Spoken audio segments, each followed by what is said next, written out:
পরিবর্তন অধ্যায় থেকে হবে। তো আমরা এই ক্লাসের কয়েকটা টপিক, যে টপিকগুলো আমাদের পরীক্ষার জন্য খুবই গুরুত্বপূর্ণ এবং আমাদের বোর্ড পরীক্ষায় খুব বেশি সংখ্যকবার আসে এবং তার যে সংক্রান্ত ম্যাথগুলো আমরা ট্রাই করবো আজকের ক্লাসে শেষ করার।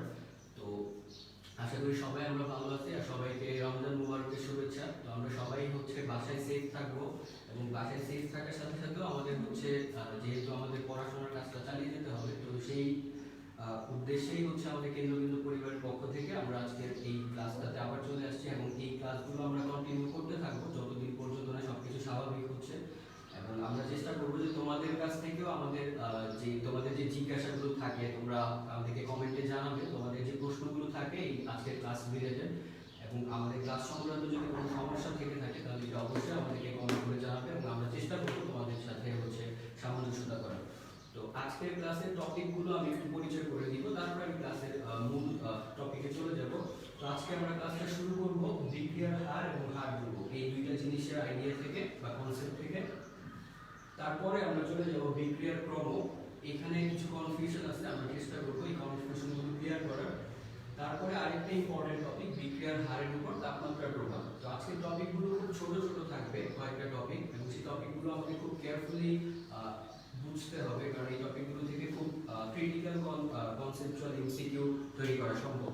তো দ্বিতীয় টপিকটা হচ্ছে বিক্রিয়ার ক্রম এবং বিক্রিয়ার হারের উপর তাপমাত্রার প্রভাব। তৃতীয় টপিকটা হবে খুব ইম্পর্টেন্ট একটা অংশ, সেটা হচ্ছে সক্রিয়ণ শক্তি। এই জিনিসটা আমাদের খুব বেশিবার কাজে লাগবে, খুব বেশি ব্যবহৃত একটা টপিক এই চ্যাপ্টারের জন্য। তারপরে ভর ক্রিয়ার সূত্র। এই টপিকটা থেকে আমাদের অনেকগুলো সূত্র চলে আসবে যেগুলো আমাদের ম্যাথ করতে সাহায্য করবে। তারপরে সাম্যাবস্থায়, রাসায়নিক সাম্যাবস্থায় কিভাবে কেপি এবং কেসি সাম্য ধ্রুবক কিভাবে নির্ণয় করা যায় সেটা আমরা দেখব। এবং ফাইনালি আমরা এই কেপি এবং কেসি সংক্রান্ত যে ম্যাথগুলো আমাদের বোর্ড পরীক্ষায় খুব বেশি আসে, আমরা চেষ্টা করব সেই ম্যাথগুলো থেকে কয়েকটা ম্যাথ সমাধান করে দিতে।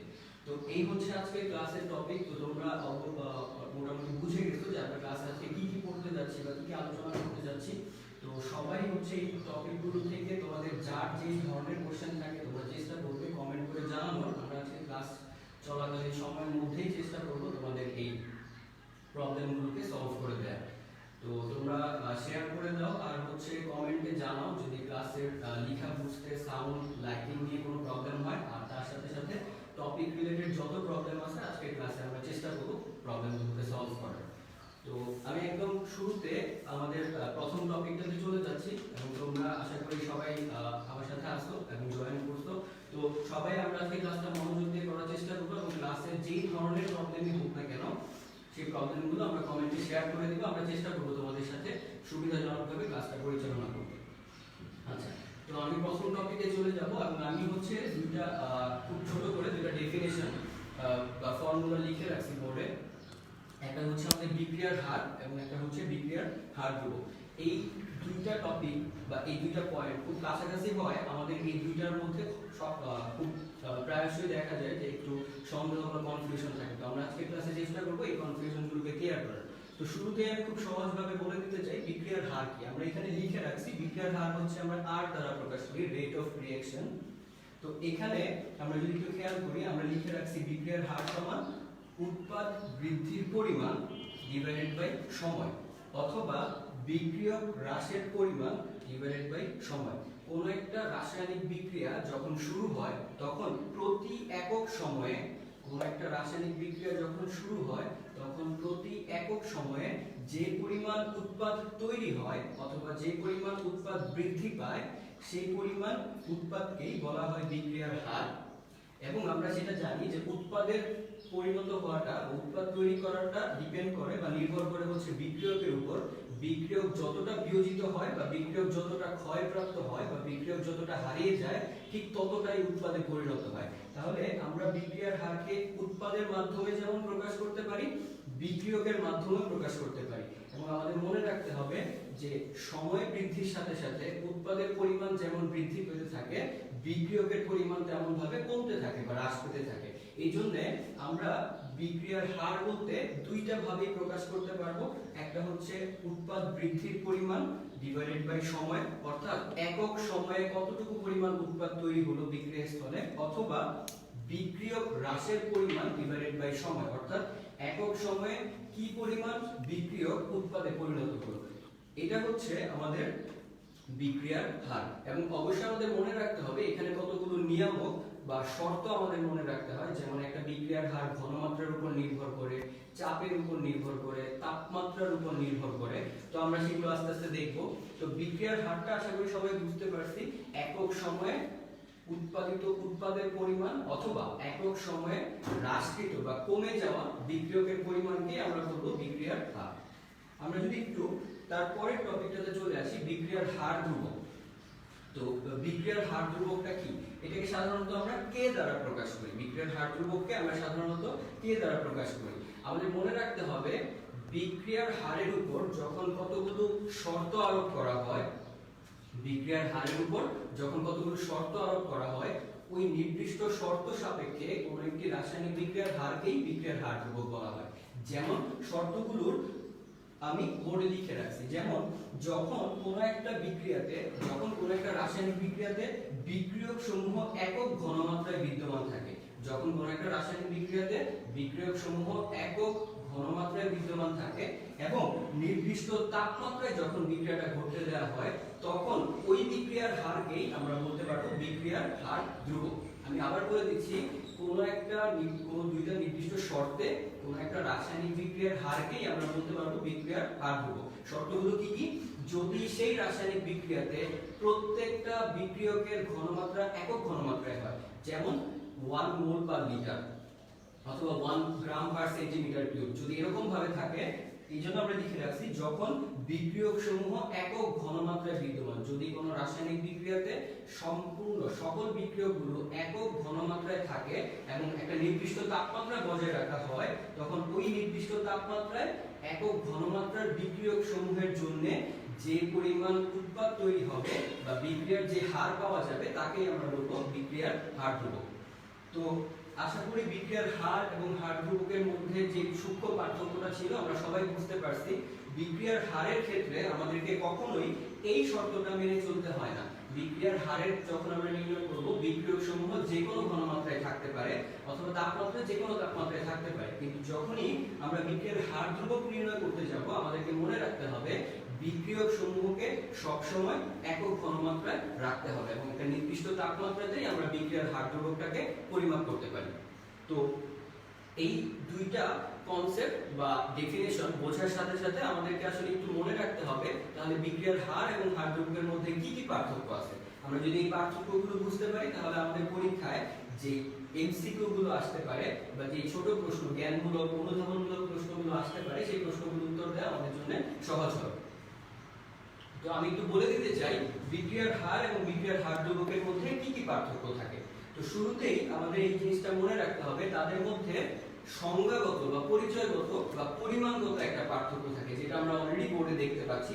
সেটা হচ্ছে বিক্রিয়ার হার হচ্ছে একক সময়ে উৎপাদ বৃদ্ধির হার অথবা বিক্রিয়ক হ্রাসের হার। সেখানে আমাদের বিক্রিয়কের ঘনমাত্রা যে কোনো কিছু থাকতে পারে, এটা হতে পারে 2 মোল পার লিটার, হতে পারে 3 মোল পার লিটার, হতে পারে 10 মোল পার লিটার অথবা 0.1 মোল পার লিটার।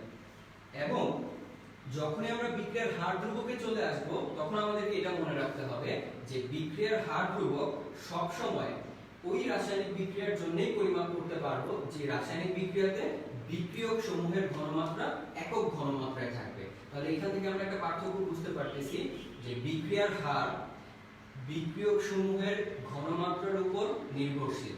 আমি আবার বলতেছি, আমরা এই দুইটার মধ্যে পার্থক্যগুলো খোঁজার চেষ্টা করব।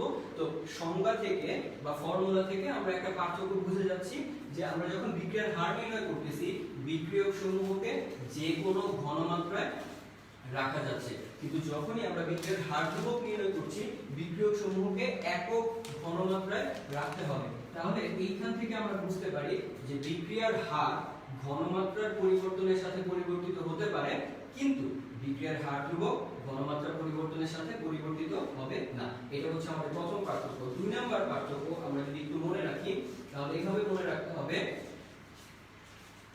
একটা বিক্রিয়া ভিন্ন ভিন্ন তাপমাত্রায় ভিন্ন ভিন্ন হারে সংঘটিত হতে পারে এবং ভিন্ন ভিন্ন ঘনমাত্রায়ও ভিন্ন ভিন্ন হারে সংঘটিত হতে পারে, কিন্তু বিক্রিয়ার হার ধ্রুবক শুধুমাত্র একটা নিয়ামকের উপর পরিবর্তনশীল। একটা নিয়ামক এর উপর পরিবর্তনশীল, সেটা হচ্ছে তাপমাত্রা। একটা নির্দিষ্ট বিক্রিয়ার জন্য শুধুমাত্র তাপমাত্রা পরিবর্তন করলেই কেবল বিক্রিয়ার হার ধ্রুবকের পরিবর্তন হবে। এটা হচ্ছে আমাদের দ্বিতীয় পার্থক্য, এই পার্থক্যটা আমাদের মনে রাখতে হবে। তারপরে হচ্ছে বিক্রিয়ার হারের উপর ঘনমাত্রার যেমন প্রভাব, তাপমাত্রার যেমন প্রভাব, চাপ বা আয়তনের একটা প্রভাব থাকে, কিন্তু আমরা আবার মনে করব বিক্রিয়ার হার ধ্রুবক শুধুমাত্র তাপমাত্রার উপর নির্ভরশীল, কখনোই ঘনমাত্রা চাপের উপর নির্ভরশীল নয়। এখান থেকে আমাদের খুব কমন একটা এমসিকিউ যেটা বোর্ডে অনেক সময় এসে থাকে, সেটা হচ্ছে কার উপর, নিচের কোন নিয়ামকের উপর বিক্রিয়ার হার ধ্রুবক নির্ভরশীল। তো আমাদের অপশনে দেওয়া থাকতে পারে চাপ, ঘনমাত্রা, প্রভাবক, আয়তন, তাপমাত্রা। আমাদেরকে মনে রাখতে হবে বিক্রিয়ার হার ধ্রুবক শুধুমাত্র তাপমাত্রার উপর নির্ভরশীল, প্রভাবকের উপর কখনোই নির্ভরশীল নয়। আমাদেরকে এখান থেকে একটা পার্থক্য আমরা বুঝে পেলাম, বিক্রিয়ার হার প্রভাবক ব্যবহারের উপর ভিত্তি করে পরিবর্তন হতে পারে। প্রভাবক ব্যবহার করলে বিক্রিয়ার হার বেড়ে যায়, অথবা প্রভাবক ব্যবহার না করলে বিক্রিয়ার হার কমে যায়, কিন্তু বিক্রিয়ার হার ধ্রুবক শুধুমাত্র একটাই নিয়ামক, সেটা হচ্ছে তাপমাত্রার উপর নির্ভরশীল, কখনোই প্রভাবক, ঘনমাত্রা, চাপের উপর নির্ভরশীল নয়। তো আশা করি তোমাদের বিক্রিয়ার হার এবং হার ধ্রুবক সংক্রান্ত যদি কোনো প্রশ্ন থাকে তাহলে তোমরা কমেন্টে করে দিতে পারো। এদের মধ্যে পার্থক্য সম্পর্কিত অথবা এদের কনসেপ্ট রিলেটেড যদি যে কোনো ধরনের প্রশ্ন থাকে তোমরা করতে পারো। আমি আরেকটা ছোট্ট জিনিস দেখাবো, সেটা হচ্ছে তোমাদের বইয়ে গ্রাফ থেকে বা লেখচিত্র থেকে খুব সহজেই কিভাবে বিক্রিয়ার হার নির্ণয় করা যায় সেই জিনিসটাকে আমাদেরকে দেখানো হয়। আমরা এই চিত্রটা একটু ছোট করে আঁকার চেষ্টা করবো, তাহলে আমরা বুঝে যাবো যে কিভাবে ঢাল থেকে বা গ্রাফ থেকে কিভাবে বিক্রিয়ার হারটাকে নির্ণয় করা যায়। তো আশা করি বিক্রিয়ার হার এবং হার ধ্রুবক সংক্রান্ত তোমাদের যে প্রশ্নগুলো ছিল বা যে সন্দেহগুলো, কনফিউশনগুলো ছিল, আশা করি কিছুটা হলেও তোমাদের ক্লিয়ার হয়েছে। তো তোমরা তোমাদের যদি আরো কোনো প্রশ্ন থেকে থাকে এদের পার্থক্য সম্পর্কিত বা সংজ্ঞা সম্পর্কিত, তাহলে তোমরা কমেন্টে জানাও, আমি চেষ্টা করবো তোমাদের এই প্রশ্নগুলোর উত্তর দেওয়ার। তো আমরা একটু চলে যাব গ্রাফ থেকে বা লেখচিত্র থেকে কিভাবে বিক্রিয়ার হার নির্ণয় করা যায় সেই জিনিসটা দেখতে।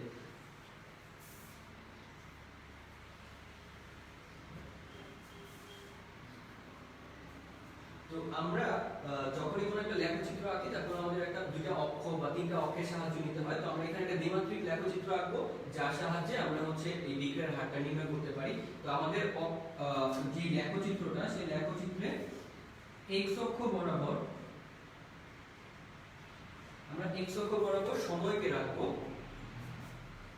এবং y অক্ষ বরাবর আমরা বিক্রিয়ার পরিবর্তনকে রাখবো। y অক্ষ বরাবর বিক্রিয়ার পরিবর্তন। বিক্রিয়ার পরিবর্তন কথাটা আমরা এই জন্য ব্যবহার করব কারণ এখানে আমরা উৎপাদের পরিবর্তনটাও দেখতে চাই, আমরা এখানে বিক্রিয়কের পরিবর্তনটাও দেখতে চাই। তাহলে এখানে আমাদের সময়ের শুরুটা, তার মানে আমাদের বিক্রিয়ার শুরুটা। তো আমরা যদি কোনো একটা বিক্রিয়া এখানে ছোট্ট করে একটু চিন্তা করে নিতে পারি, যেমন ধরে নিচ্ছি আমরা A এবং B নিজেদের মধ্যে রাসায়নিক বিক্রিয়া করে AB তৈরি করবে। এবং আমরা যেহেতু আগে থেকে আমরা যখন এসএসসি তে আমরা একটু জেনে আসছিলাম যে সাধারণত সকল বিক্রিয়াই উভমুখী বিক্রিয়া, তো আমরা এখানে উভমুখী বিক্রিয়াটাকে ব্যবহার করব। তো যখন বিক্রিয়া শুরু তখন এখানে কোনো উৎপাদ ছিল না, যখন বিক্রিয়া শুরু তখন এখানে কোনো উৎপাদ ছিল না, তো সম্পূর্ণটাই কি ছিল, বিক্রিয়ক ছিল এবং উৎপাদের পরিমাণটা কোথায় ছিল, শূন্যে। তাহলে আমরা বিক্রিয়কটাকে এখানে দিতে পারি, উৎপাদটাকে শূন্যে রাখতে পারি। এটা কোন কোন সময়কার অবস্থা, যখন t সমান 0। এখন যখন সময়ের সাথে সাথে বিক্রিয়াটা শুরু হয়ে যাবে তখন A এবং B এর মধ্যে সংঘর্ষ হবে এবং তাদের বন্ধন ভেঙে যাবে। তারা কি করবে, নিজেদের মধ্যে বন্ধন তৈরি করবে একটা নতুন যৌগ তৈরি করার উদ্দেশ্যে। তার মানে কি, আমরা যখনই হচ্ছে বিক্রিয়াটা শুরু করে দিব, সময় বৃদ্ধির সাথে সাথে আমরা উৎপাদ পেতে থাকবো এবং উৎপাদের পরিমাণ বাড়তে থাকবে। তো উৎপাদের পরিমাণ বাড়বে এবং সেই উৎপাদটা আসবে কোথা থেকে, আমরা শুরুতেই বলে আসছিলাম যে বিক্রিয়ক যতটুকু হ্রাস পাবে বা বিয়োজিত হবে ঠিক ততটুকু পরিমাণ উৎপাদ তৈরি হবে। তাহলে আমরা এভাবে চিন্তা করতে পারি যে আস্তে আস্তে বিক্রিয়কের পরিমাণটা হ্রাস পাবে এবং উৎপাদের পরিমাণটা বৃদ্ধি পাবে।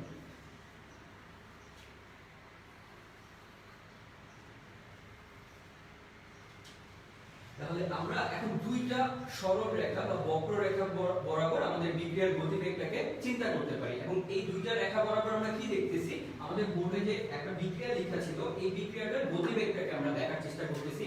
যে শুরুতে ছিল AB, তারা সর্বোচ্চ অবস্থায় ছিল এবং উৎপাদের পরিমাণ ছিল 0 যখনই হচ্ছে সময় বৃদ্ধি পায়, যখন আমরা x অক্ষ বরাবর সামনের দিকে যেতে থাকি, তখনই হচ্ছে আমাদের বিক্রিয়কের পরিমাণ হ্রাস পাবে, বিক্রিয়ক কমতে থাকবে, কেননা সেই বিক্রিয়কটাই আস্তে আস্তে উৎপাদে পরিণত হবে।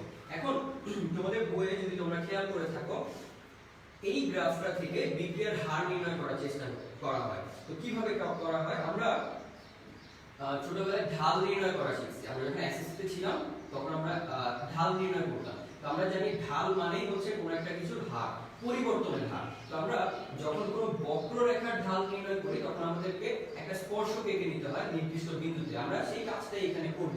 যদি আমি এই বিন্দুতে কোনো একটা পরিবর্তনের হার নির্ণয় করতে চাই, তাহলে আমাকে এখানে একটা স্পর্শক এঁকে নিতে হবে। আমি এখানে একটা স্পর্শক এঁকে নিলাম।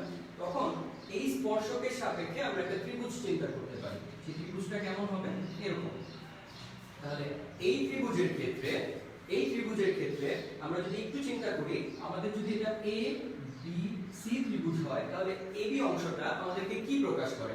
এবি অংশটা প্রকাশ করে আমাদের বিক্রিয়ার পরিবর্তন। যেহেতু আমরা এখন উৎপাদ বক্ররেখার উপর আছি, উৎপাদ রেখার উপর আছি, তাহলে এবি অংশটা আমাদেরকে প্রকাশ করবে কতটুকু উৎপাদের পরিমাণ বৃদ্ধি পায়, আর এখানে বিসি অংশটা আমাদেরকে প্রকাশ করবে কতটুকু সময়ে ওই উৎপাদটা বৃদ্ধি পায়। তাহলে আমরা বিক্রিয়ার হারের যে ফর্মুলাটা লিখে রাখছিলাম, সেখানে আমাদেরকে কি বলা ছিল? বিক্রিয়ার হার সমান উৎপাদ বৃদ্ধির পরিমাণ ডিভাইডেড বাই সময়। তাহলে কি আমরা এই চিত্র থেকে এই কথাটা লিখতে পারি না যে বিক্রিয়ার হার সমান এবি ডিভাইডেড বাই বিসি? কারণ এবিটা আমাকে কি প্রকাশ করতেছে? উৎপাদ বৃদ্ধির হার। বিসিটা প্রকাশ করতেছে সময়ের পরিবর্তন, অথবা কতটুকু সময়ে উৎপাদটা বৃদ্ধি পায়। তাহলে আমরা যদি লিখে ফেলি এবি বাই বিসি, তাহলে এই জিনিসটা আমাদেরকে কি দিবে? বিক্রিয়ার হার। তাহলে এই জিনিসটা থেকে আমরা কি করতে পারি? আমরা এখানে যদি একটা থিটা চিন্তা করে নিই, তাহলে এই ত্রিভুজের জন্য লম্ব হলো এবি আর ভূমি হলো বিসি, তাহলে এটা সমান আমরা কি লিখতে পারি? tan theta. তাহলে আমরা খুব সহজেই বুঝতে পারছি যে এখানে এই চিত্র থেকে আসলে আমাদেরকে যে বিক্রিয়ার হার নির্ণয় করতে শেখানো হচ্ছে, সেটা আর কিছুই না, সেটা হচ্ছে ঢাল বা যে কোনো কিছুর পরিবর্তনের হার থেকে আমাদেরকে এখানে বিক্রিয়ার হার নির্ণয় করা শেখানো হচ্ছে। তো তোমরা এই অংশটাকে দেখবা বইয়ে লেখা আছে এরকম ভাবে dc ডিভাইডেড বাই dt। এই dc টা আসলে হচ্ছে উৎপাদের ঘনমাত্রার পরিবর্তন, আর dt টা হচ্ছে কতটুকু সময়ে সেই পরিবর্তনটা সাধিত হয় বা পরিবর্তনটা ঘটে থাকে। তো আমরা চিত্র থেকে কিভাবে বা লেখচিত্র থেকে কিভাবে বিক্রিয়ার হার নির্ণয় করা যায় সেই জিনিসটা খুব সহজেই দেখে ফেললাম। এই জিনিসটা আমাদের খুব পরিচিত একটা কনসেপ্ট বা ধারণা থেকে আসা, সেটা হচ্ছে ঢাল থেকে বা পরিবর্তনের হার থেকে। তো আমরা যদি আসলে বিক্রিয়ক রেখার উপর যাই, তবু আমরা একইভাবে এরকম একটা স্পর্শক আঁকার মাধ্যমে বিক্রিয়ার হার নির্ণয় করতে পারবো। এবং তখন মনে রাখতে হবে একটা কথা, আমাদেরকে এখানে খুব সূক্ষ্মভাবে মনে রাখতে হবে, আমরা যদি উৎপাদের সাপেক্ষে বিক্রিয়ার হারটাকে পরিমাপ করি তাহলে সব সময় সেটা ধনাত্মক হবে। আমি আবার বলতেছি, যদি আমরা উৎপাদের সাপেক্ষে বিক্রিয়ার হারটাকে পরিমাপ করি তাহলে সেটা সব সময় ধনাত্মক হবে, আর যদি আমরা বিক্রিয়কের সাপেক্ষে উৎপাদের হারটাকে পরিমাপ করি তাহলে সেটা ঋণাত্মক হবে। এটা কেন হয় তোমরা একটু বই থেকে পড়বা, এবং তোমাদের যদি এই ধনাত্মক ঋণাত্মক পদ থেকে কোনো প্রশ্ন থাকে কমেন্টে জানাও। তাহলে আমরা বিক্রিয়ার হার কিভাবে গ্রাফ থেকে জানা যায় সেই জিনিসটা দেখলাম, এবং বিক্রিয়ার হার ধ্রুবকের সাথে বিক্রিয়ার হারের যে পার্থক্যগুলো ছিল, আমরা কি কি পার্থক্য পাইছিলাম আমরা আবার যদি একটু মনে করে ফেলি। বিক্রিয়ার হার ঘনমাত্রার উপর নির্ভরশীল, বিক্রিয়ার হার ধ্রুবক ঘনমাত্রার উপর নির্ভরশীল নয়। বিক্রিয়ার হার প্রভাবক দ্বারা প্রভাবিত হয়, বিক্রিয়ার হার ধ্রুবক প্রভাবক দ্বারা প্রভাবিত হয় না। একটা নির্দিষ্ট রাসায়নিক বিক্রিয়ার জন্য বিক্রিয়ার হার ভিন্ন ভিন্ন তাপমাত্রায় ভিন্ন ভিন্ন রকম হতে পারে, কিন্তু বিক্রিয়ার হার ধ্রুবক শুধুমাত্র তাপমাত্রার উপর নির্ভরশীল। তো আমাদের এই পাঠ্যক্রমগুলো যদি আমরা মনে রাখতে পারি, তাহলে আমাদের জ্ঞানমূলক এবং অনুধাবনমূলক প্রশ্ন আনসার করাটা যেমন সহজ হবে, সেই সাথে আমাদের যে বহুপদী সমাপ্তি সূচক নৈর্ভিত্তিক প্রশ্নগুলো থাকে সেই প্রশ্নগুলোর উত্তর করাটাও সহজ হবে। তাহলে আমরা এই দুইটা টপিক যদি বুঝে থাকি, তাহলে আমাদের যদি কোনো কনফিউশন থাকে, প্রশ্ন থাকে, আমরা একটু কমেন্টে জানাবো। তারপর আমরা চলে যাব দ্বিতীয় টপিকে, সেখানে আমরা শিখব বিক্রিয়ার ক্রম কি এবং বিক্রিয়ার হারের উপর তাপমাত্রার প্রভাবটা কিভাবে থাকে। তোমাদের যদি কোনো প্রশ্ন থাকে তোমরা কমেন্টে জানাও, আমি চেষ্টা করব নতুন টপিক শুরু করার আগে প্রশ্নের উত্তরগুলো দিয়ে দিতে।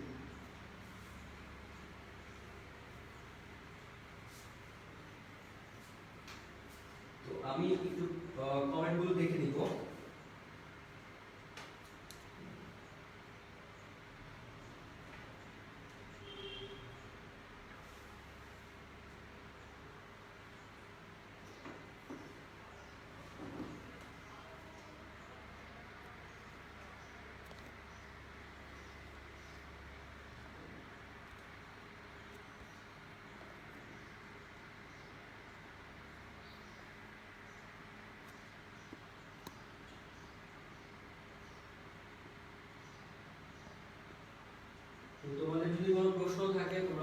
আমাদেরকে কমেন্টে জানাও বিক্রিয়ার হার এবং হার ধ্রুবক বা তাদের পার্থক্য সম্পর্কিত বা কিভাবে তাদের উপর অন্যান্য নিয়মগুলো নির্ভরশীল, তাহলে আমরা কোশ্চেনের আনসারগুলো দেওয়ার চেষ্টা করব। আর যদি তোমাদের কোনো প্রশ্ন না থাকে তাহলে আমরা পরবর্তী টপিকে চলে যাব।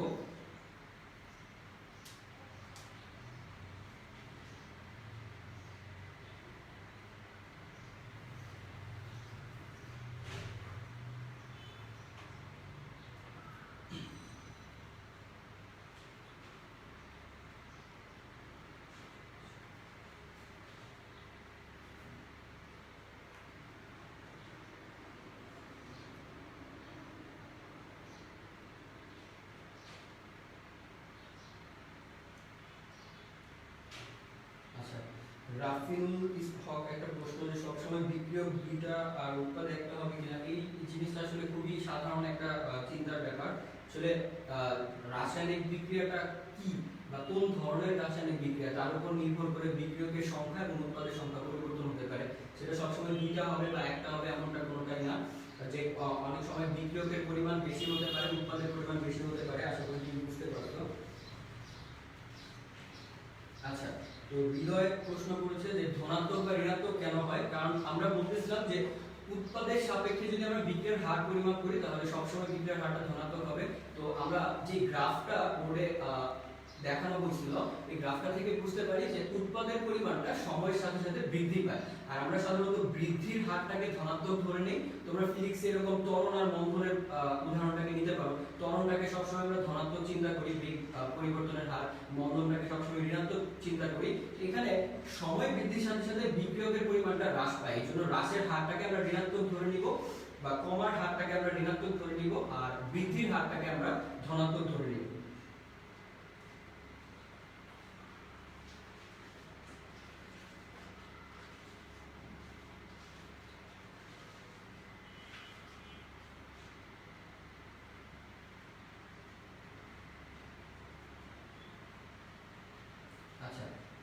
আরেকটা প্রশ্ন হচ্ছে তনিমা, টেম্পারেচার সেম থাকলেও ভিন্ন ভিন্ন রিঅ্যাকশনের রেট কনস্ট্যান্ট কিভাবে থাকে? তো আমাদের এখানে হয়তো একটু বুঝতে তোমার ভুল হয়েছে, যে আমরা বলতেছিলাম তাপমাত্রা ভিন্ন ভিন্ন হলে বিক্রিয়ার হার পরিবর্তিত হবে, কিন্তু বিক্রিয়ার হার ধ্রুবকটা সবসময় একটা নির্দিষ্ট তাপমাত্রার জন্য একটা নির্দিষ্ট মানে থাকবে। এই হার ধ্রুবকটাকে আমরা কনস্ট্যান্ট বলছি। হার ধ্রুবক আর রেট, বিক্রিয়ার রেট আর রেট কনস্ট্যান্ট, এই দুটোর মধ্যে একটু পার্থক্য আছে, আমরা একটু বোঝার চেষ্টা করব। আচ্ছা, আর যদি কোনো প্রশ্ন না থাকে তাহলে আমরা পরবর্তী টপিকে চলে যাই। তাহলে আর যদি তোমাদের এর পরের টপিকগুলো থেকে প্রশ্ন থাকে তোমরা এইভাবে আমাদেরকে কমেন্টে জানাও। আমরা পরের টপিকটাতে যাব বিক্রিয়ার ক্রম এবং বিক্রিয়ার হার ধ্রুবক, হারের উপর তাপমাত্রার প্রভাব, সেই জিনিসটা দেখতে চেষ্টা করব আমরা। তো আমি শুরুতেই দেখাতে যে বিক্রিয়ার ক্রমটা কি, এই জিনিসটা আমাদের একটু বুঝতে হবে। এখান থেকে আমাদের বিক্রিয়ার ক্রম থেকে আমাদের অনেক জটিল এমসিকিউ তৈরি করা সম্ভব। যদিও বিক্রিয়ার ক্রম থেকে খুব বড় ধরনের প্রশ্ন আসবে না রিটেনে, কিন্তু নৈবিত্তিকের জন্য বিক্রিয়ার ক্রমটা আমাদের খুব ভালো করে বুঝতে হবে।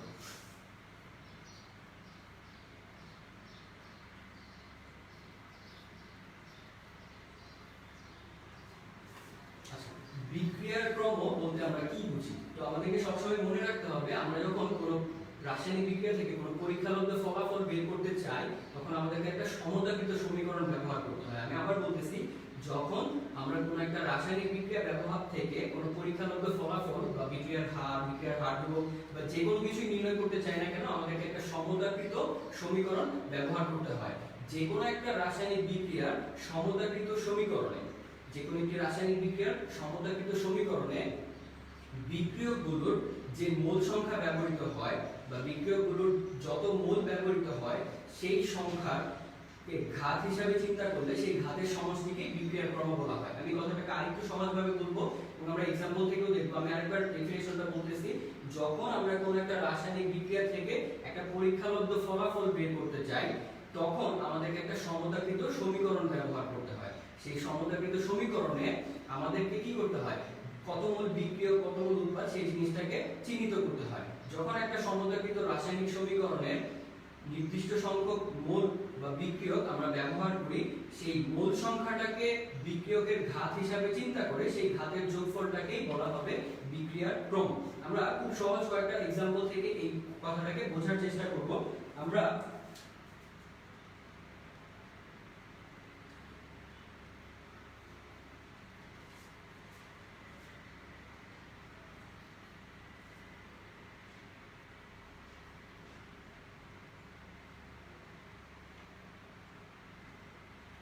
আমরা একটা সাধারণ রাসায়নিক বিক্রিয়া চিন্তা করতে পারি যেখানে আমরা হচ্ছে A mole A small b mole b এবং নিয়ে কাজটা করতেছি। তো আমরা চাই কি বিক্রিয়ার ক্রমটা নির্ধারণ করতে। তো আমরা বলতেছিলাম আমরা যদি ধরে নেই এই বিক্রিয়াটা একটা সমতাকৃত সমীকরণ, তাহলে আমরা এই বিক্রিয়ার ক্রমটা কিভাবে নির্ধারণ করতে পারি? আমরা বলতেছিলাম যে সমতাকৃত সমীকরণে বিক্রিয়কের যত মোল ব্যবহৃত হয়, তাহলে ভাই এখানে বিক্রিয়কের কত মোল ব্যবহৃত হয়? A থেকে স্মল a মোল আর b এর জন্য স্মল b মোল। তাহলে এই সমতাকৃত সমীকরণে বিক্রিয়কের যত মোল ব্যবহৃত হয় সেই মোল সংখ্যাটাকে ঘাত হিসাবে চিন্তা করে তার যোগফলটাই হচ্ছে কি বিক্রিয়ার ক্রম।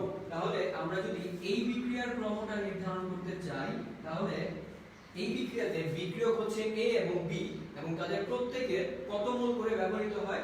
A ব্যবহৃত হয় স্মল a মোল আর B ব্যবহৃত হয় স্মল b মোল। তাহলে আমরা বলতেছিলাম যে তাদের সমতাকৃত সমীকরণে বিক্রিয়কের মোল সংখ্যার যোগফলটাকে আমরা কি বলবো? বিক্রিয়ার ক্রম। তাহলে আমরা এখানে বলতে পারি যে এই বিক্রিয়ার ক্রম হচ্ছে a b। এই বিক্রিয়ার ক্রম হচ্ছে a b। আমি আরেকবার বলে দিচ্ছি বিক্রিয়ার ক্রমটা কি? কোন একটা সমতাকৃত রাসায়নিক সমীকরণের বিক্রিয়কের মোল সংখ্যার যোগফলকেই বলা হয় সেই বিক্রিয়ার ক্রম। তো আমরা এখানে খুব সাধারণ একটা বিক্রিয়া চিন্তা করতেছি যে বিক্রিয়াতে দুইটা বিক্রিয়ক বিদ্যমান, সেই দুইটা বিক্রিয়কের কত মোল করে ব্যবহৃত হয় সেই মোল সংখ্যাটা আমরা এখানে লিখে রাখলাম। তাহলে তাদের যে যোগফল সেই যোগফলটাই হবে হচ্ছে এই বিক্রিয়ার ক্রম। এখন যদি আমরা প্র্যাকটিক্যাল কিছু বিক্রিয়ার एग्जांपले চলে যাই তাহলে আমাদের জন্য এই জিনিসটা বোঝাটা খুব সহজ হবে। তাহলে আমরা কয়েকটা एग्जांपल আমাদের জানা কয়েকটা বিক্রিয়া থেকে আমরা জিনিসটা শেখার চেষ্টা করব। যেমন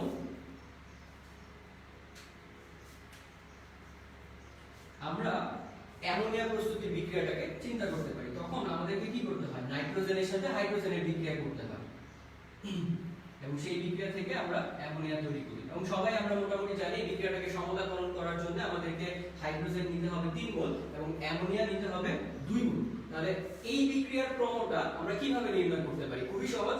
আমরা এই বিক্রিয়ার ক্রম নির্ধারণের জন্য আমাদের ক্রমের যে পরিচয়টা ছিল সেটা দিকে একটু খেয়াল করব। কোন একটা রাসায়নিক বিক্রিয়া যখন সমতাকৃত সমীকরণ আকারে থাকে, এই বিক্রিয়াটা আমরা সবাই জানি যে সমতাকৃত অবস্থায় আছে। তাহলে এই বিক্রিয়কের মোল সংখ্যার যোগফলকেই বলা হবে এই বিক্রিয়ার ক্রম। তাহলে এই অ্যামোনিয়া প্রস্তুতির যে বিক্রিয়া সেই বিক্রিয়ার ক্রমটা যদি আমরা নির্ণয় করতে চাই, তাহলে এখানে আমাদের মোল সংখ্যার যোগফলটা কত হবে? 3 মোল হাইড্রোজেন এবং 1 মোল নাইট্রোজেন। তাহলে 3 + 1 4। তাহলে এই বিক্রিয়াটা হবে 4 ক্রমের একটি বিক্রিয়া। এই বিক্রিয়াটা হবে 4 ক্রমের একটি বিক্রিয়া। আমরা আরো একটা एग्जांपल দিতে পারি, খুবই সহজ। আমরা হাইড্রোজেনের সাথে আয়োডিনের বিক্রিয়ার মাধ্যমে হাইড্রোজেন আয়োডাইড প্রস্তুত করা শিখি। তো আবার আমরা যদি বিক্রিয়ার ক্রমের ডেফিনিশনটাকে মনে করি, কোন একটা সমতাকৃত রাসায়নিক বিক্রিয়ায় বিক্রিয়ক সমূহ যত মোল ব্যবহৃত হয় তাদের যোগফলটাকেই বলা হয় বিক্রিয়ার ক্রম। তাহলে ভাই এই বিক্রিয়ার ক্রমটা আমরা খুব সহজেই নির্ণয় করতে পারি। এখানে 1 মোল আয়োডিন 1 মোল হাইড্রোজেন ব্যবহৃত হয়। তাহলে বিক্রিয়াতে মোট মোল সংখ্যা, বিক্রিয়কের মোট মোল সংখ্যার যোগফল হচ্ছে 2। তাহলে আমরা বলতে পারবো এই বিক্রিয়ার ক্রমটা হচ্ছে 2। আমাদের এমসিকিউতে আসবে কোন একটা রাসায়নিক বিক্রিয়া দেয়া থাকবে, তখন জানতে চাওয়া হবে এই বিক্রিয়াটি কত ক্রমের বিক্রিয়া অথবা এই বিক্রিয়ার ক্রম কত। তখন আমাদেরকে মনে রাখতে হবে যে জিনিসটা প্রথমেই দেখতে হবে সেটা হচ্ছে বিক্রিয়াটা সমতাকৃত অবস্থায় আছে কিনা। যদি সমতাকৃত অবস্থায় না থাকে তখন আমাদেরকে বিক্রিয়াটা সমতাকরণ করতে হবে। তারপর আমরা যে জিনিসটা খেয়াল করব সেটা হচ্ছে কত মোল বিক্রিয়ক উপস্থিত, তাদের মোল সংখ্যার যোগফলটাই হবে ওই বিক্রিয়ার ক্রম। তো এটা হচ্ছে বিক্রিয়ার ক্রমের খুবই সাধারণ একটা পরিচয়। এখন আমাদের কিন্তু কনসিডার করতে হবে বিক্রিয়ার ক্রম সংক্রান্ত আরেকটু জটিল যে প্রশ্নগুলো হতে পারে। যেমন অনেক সময় আমরা দেখতে পাই যে একটা বিক্রিয়াতে 2টা বা তার থেকেও বেশি বিক্রিয়ক ব্যবহৃত হয় কিন্তু বিক্রিয়ার ক্রমটা থাকে 0। অথবা আমরা এরকমও দেখতে পাই বিক্রিয়াতে 2টা বা 3টা বিক্রিয়ক ব্যবহৃত হয় কিন্তু বিক্রিয়ার ক্রমটা হয়ে যায় 1। তো এই যে ব্যতিক্রমগুলোই আমাদের নৈর্ব্যক্তিক প্রশ্নে খুব বেশি আসবে। তো এই ব্যতিক্রমগুলো আমরা দেখব। অলরেডি আমরা বোর্ডে একটা एग्जांपल লিখে রাখছি। একটা হচ্ছে হাইড্রোজেন এবং আয়োডিনের বিক্রিয়া থেকে যদি হাইড্রোজেন আয়োডাইড তৈরি হয় তখন বিক্রিয়ার ক্রমটা হয় 2। আমরা ঠিক এই বিক্রিয়াটাকে ভিন্ন কন্ডিশনে বা ভিন্ন শর্তে যদি করি তখনই বিক্রিয়ার ক্রমটা পরিবর্তন হয়ে যাবে। আমরা একটা एग्जांपल নিয়ে চিন্তা করি। আমরা যদি এই বিক্রিয়াটা লিখি, আমরা এখন সেম বিক্রিয়াটাকে লিখলাম হাইড্রোজেন এবং আয়োডিনের মাধ্যমে আমরা হাইড্রোজেন আয়োডাইড তৈরি করব, কিন্তু এখানে আমরা একটু পরিবর্তন করতে চাই। আমরা হচ্ছে এখানে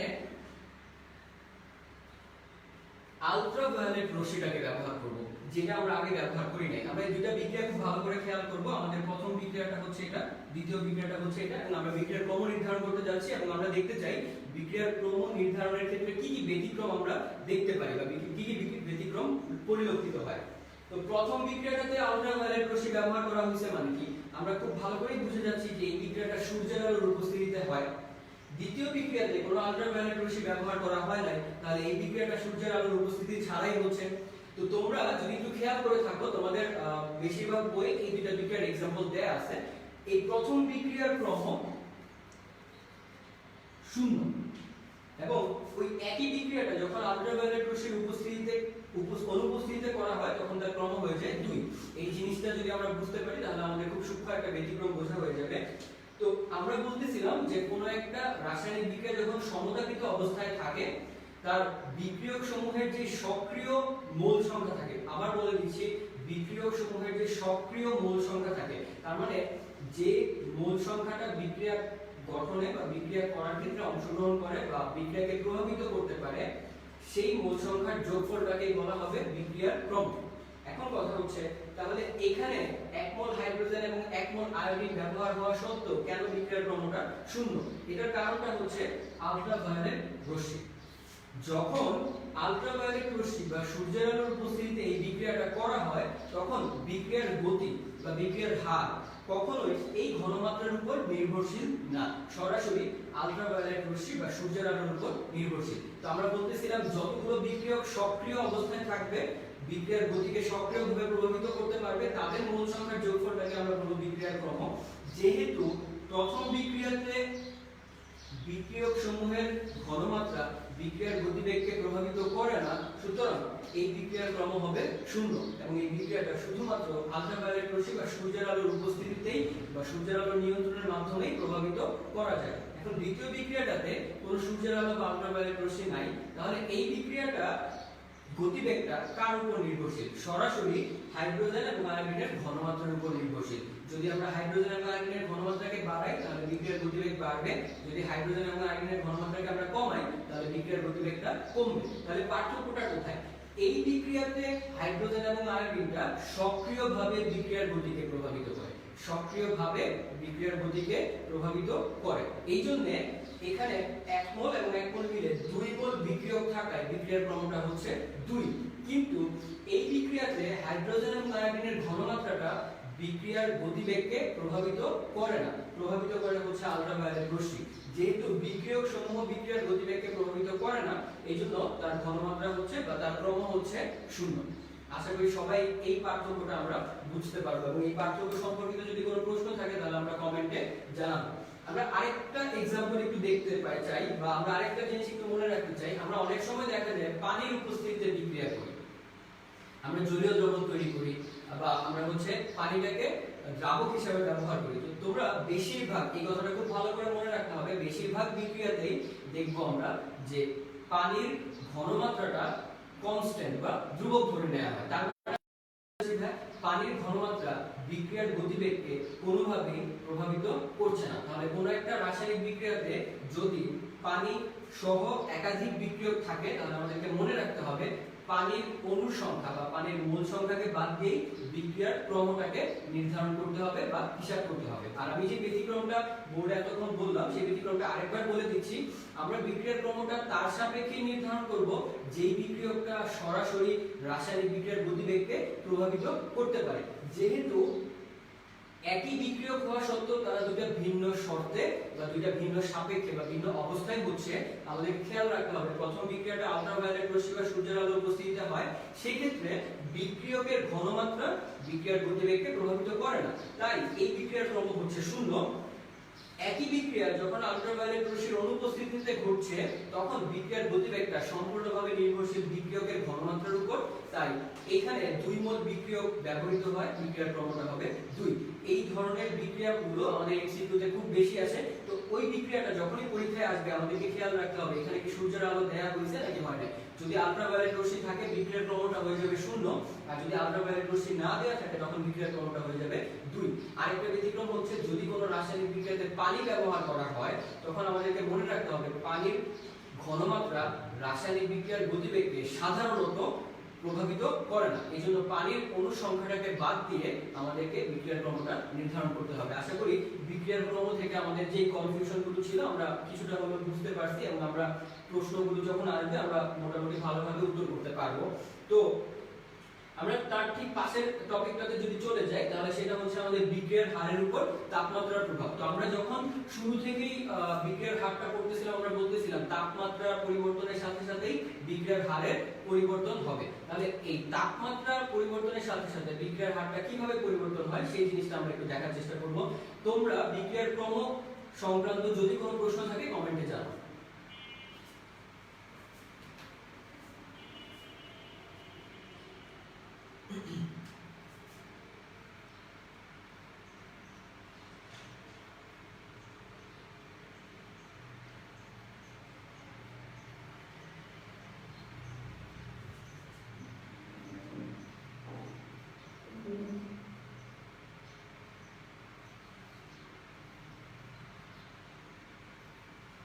আচ্ছা, তো এখন আমরা হচ্ছে বিক্রিয়ার হারের উপর তাপমাত্রার প্রভাবটা দেখবো। আমরা তিনটা পয়েন্ট দিয়ে জিনিসটা খুব সহজে বোঝার চেষ্টা করব। আমি একটু কমেন্টগুলো দেখে নিব, যদি তোমাদের কোনো প্রশ্ন বা জিজ্ঞাসা থাকে তাহলে আমি চেষ্টা করব এই জিনিসগুলো জানিয়ে দেব।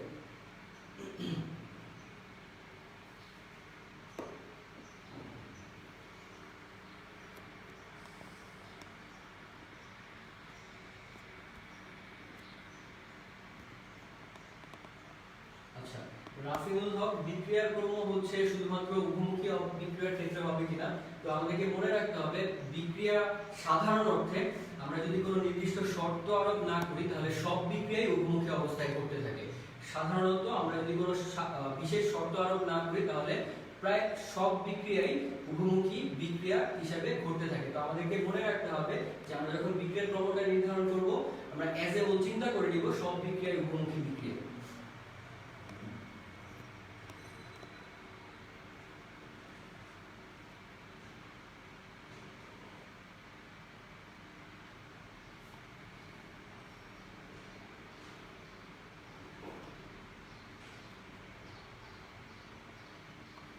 ফোরিয়ার সুলতানা হচ্ছে বিক্রিয়ার ক্রম থেকে একক কিভাবে বের করব। তো সাধারণত বিক্রিয়ার এককটা বা আসলে এখানে প্রশ্নটা হচ্ছে এরকম হতে পারে যে ঘনমাত্রার এককগুলো আমরা কিভাবে বের করতে পারি। তো আমরা হচ্ছে যখন ম্যাথগুলো করতে যাব তখন আশা করি এই প্রশ্নের উত্তরটা পাওয়া যাবে। তোমাদের যদি আর কোনো ধরনের প্রশ্ন থাকে তোমরা করতে থাকো, আর আমরা হচ্ছে নতুন যে টপিকটা সেই টপিকটাতে চলে যাচ্ছি। তো বিক্রিয়ার হারের উপর যে তাপমাত্রার প্রভাব সেই জিনিসটা দেখার জন্য আমরা তিনটা পয়েন্ট বা তিনটা মূল লাইন মনে রাখতে পারি, যে পয়েন্টগুলো দিয়ে আমরা বুঝতে পারবো যে একটা বিক্রিয়াতে তাপমাত্রা পরিবর্তন করলে কিভাবে ওই বিক্রিয়ার গতিবেগটা বা বিক্রিয়ার হারটা পরিবর্তন হয়। তো প্রথমেই আমাদেরকে মনে রাখতে হবে যখনই আমরা তাপমাত্রার পরিবর্তন করব ওই বিক্রিয়ক অণুসমূহের মধ্যে গতিবেগ বেড়ে যাবে, বিক্রিয়ার অণুগুলোর মধ্যে কম্পন বেড়ে যাবে। তাহলে প্রথম কথা হচ্ছে তাপমাত্রা বৃদ্ধিতে বিক্রিয়ক অণুর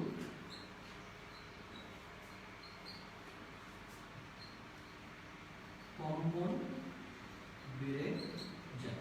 তো প্রথমে আমাদের এই জিনিসটা মনে রাখতে হবে তাপমাত্রা বৃদ্ধির সাথে সাথে বিক্রিয়ক অণুর কম্পন বেড়ে যাবে। তো বিক্রিয়ক অণুগুলো যখন বেশি হারে কম্পিত হতে থাকবে তাদের মধ্যে বন্ধন ভেঙে যাওয়ার সুযোগটা বেশি হবে। আমরা একটা সাধারণ কথা সবাই জানি যে কোন একটা রাসায়নিক বিক্রিয়াতে যখন বিক্রিয়ক সমূহের মধ্যকার বন্ধনগুলো ভাঙবে তখনই একটা সক্রিয়কৃত অবস্থা তৈরি হয় এবং তখনই বিক্রিয়ক থেকে উৎপাদে যাওয়ার একটা প্রসেস শুরু হয়ে যায়। তো আমাদের প্রথমেই মনে রাখতে হবে একটা রাসায়নিক বিক্রিয়ার গতিকে বাড়ানোর জন্য আমাদের প্রথম যে কাজটা করতে হবে সেটা হচ্ছে বিক্রিয়কের অণুগুলোর মধ্যে গতি সঞ্চার করতে হবে। আমি আবার বলে দিচ্ছি, আমাদের প্রথমেই বিক্রিয়কের অণুগুলোর মধ্যে গতি সঞ্চার করতে হবে। তখন এই গতি শক্তি বা তাপ শক্তিকে ব্যবহার করে তারা নিজেদের মধ্যে বন্ধনগুলোকে ভাঙার চেষ্টা করবে বা নিজেদের মধ্যে সংঘর্ষের হারটা বাড়াবে। তাহলে যখনই তাপমাত্রা বৃদ্ধির সাথে সাথে বিক্রিয়ক অণুগুলোর মধ্যে কম্পন বেড়ে যাবে, তখন তারা একটা আরেকটার সাথে সংঘর্ষের হার বাড়িয়ে দিবে। তাহলে দ্বিতীয় যে পয়েন্টটা বা দ্বিতীয় যে তাপমাত্রার প্রভাবটা আমরা লিখতে পারি সেটা হচ্ছে তাপমাত্রার বৃদ্ধিতে বিক্রিয়ক অণুর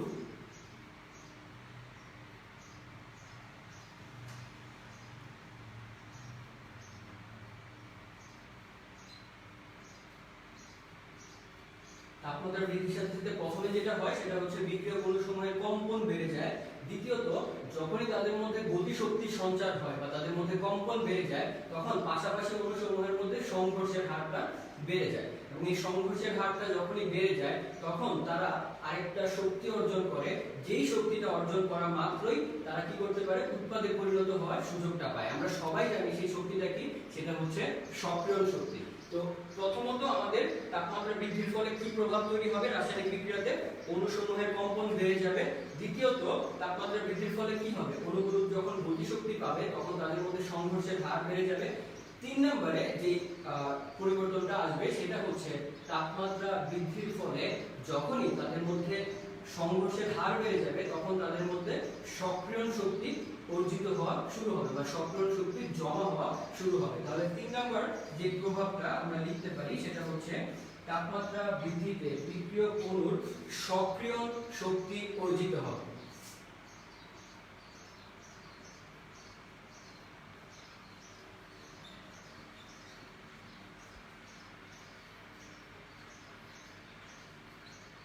তাহলে 3 নম্বর যে প্রভাবটা আমরা দেখলাম সেটা হচ্ছে তাপমাত্রা বৃদ্ধির ফলে কি হবে, বিক্রিয়ক অণুসমূহের মধ্যে সক্রিয়ণ শক্তি অর্জিত হবে এবং এই সক্রিয়ণ শক্তি যখনই তারা অর্জন করতে পারবে, বিক্রিয়ক অণুসমূহ রাসায়নিক বিক্রিয়ায় অংশগ্রহণ করার সুযোগ লাভ করবে এবং সেই সাথে বিক্রিয়ক থেকে আমরা উৎপাদ তৈরির যে ঘটনাটা সেই ঘটনাটা দেখতে পাবো। তাহলে আমাদের যে টপিকটা ছিল বা যে জিনিসটা আমরা জানতে চাচ্ছিলাম সেটা হচ্ছে একটা রাসায়নিক বিক্রিয়াতে তাপমাত্রার পরিবর্তন করলে কিভাবে সেই বিক্রিয়ার হার অথবা বিক্রিয়ার গতিবেগটা পরিবর্তিত হয়। সেই জিনিসটা আসলে 3টা স্টেপে ঘটিত হয় বা 3টা স্টেপে ঘটে থাকে। সেই জিনিসটা আমরা এখানে লিখলাম, সেটা হচ্ছে তাপমাত্রা বৃদ্ধিতে বিক্রিয়ক অণুর কম্পন বেড়ে যাবে। 2 নাম্বার, তাপমাত্রা বৃদ্ধির ফলে বিক্রিয়ক অণুসমূহের মধ্যে সংঘর্ষ বেড়ে যাবে, তাদের মধ্যে ঘর্ষণ বেড়ে যাবে এবং এর ফলে যে ঘটনাটা হবে সেটা হচ্ছে তাদের মধ্যে সক্রিয়ণ শক্তি অর্জিত হবে এবং যেই মাত্র বিক্রিয়ক অণুসমূহ সক্রিয়ণ শক্তি অর্জন করতে পারবে তারাই রাসায়নিক বিক্রিয়ায় অংশগ্রহণের মাধ্যমে উৎপাদ তৈরি করার একটা সুযোগ পাবে। মূলত এই 3টা ধাপে কোনো একটা বিক্রিয়াতে তাপমাত্রা পরিবর্তন করলে সেই বিক্রিয়ার গতিবেগ বা বিক্রিয়ার হারটা পরিবর্তিত হয়। আশা করি সবাই আমরা বিক্রিয়ার হারের সাথে যে তাপমাত্রার প্রভাব সেই জিনিসটা বুঝতে পারছি। তো তোমাদের যদি কোনো প্রশ্ন থেকে থাকে যে তাপমাত্রা বৃদ্ধি করলে বিক্রিয়ার হারটা কেন এভাবে পরিবর্তিত হয়, এই ধাপে কেন পরিবর্তিত হয়, তোমরা কমেন্টে বলতে পারো। আমি চেষ্টা করব নতুন টপিকে যাওয়ার আগে আমরা হচ্ছে এই জিনিসটাকে ক্লিয়ার করতে। তো এরপরে যে টপিকটা আমরা পড়বো সেটা হচ্ছে আমাদের এই টপিকের লাস্ট যেই কিওয়ার্ডটা ছিল সক্রিয়ণ শক্তি, এই টপিকটাই আমরা একটু ডিটেইলস করার চেষ্টা করব। আমরা এখন সক্রিয়ণ শক্তিতে চলে যাব। তো তোমাদের যদি বিক্রিয়ার হারের সাথে তাপমাত্রা সম্পর্কিত কোনো প্রশ্ন থেকে থাকে তাহলে তোমরা আমাদেরকে কমেন্টে জানাও, আমি চেষ্টা করব তোমাদের প্রশ্নগুলোর উত্তর দেওয়ার।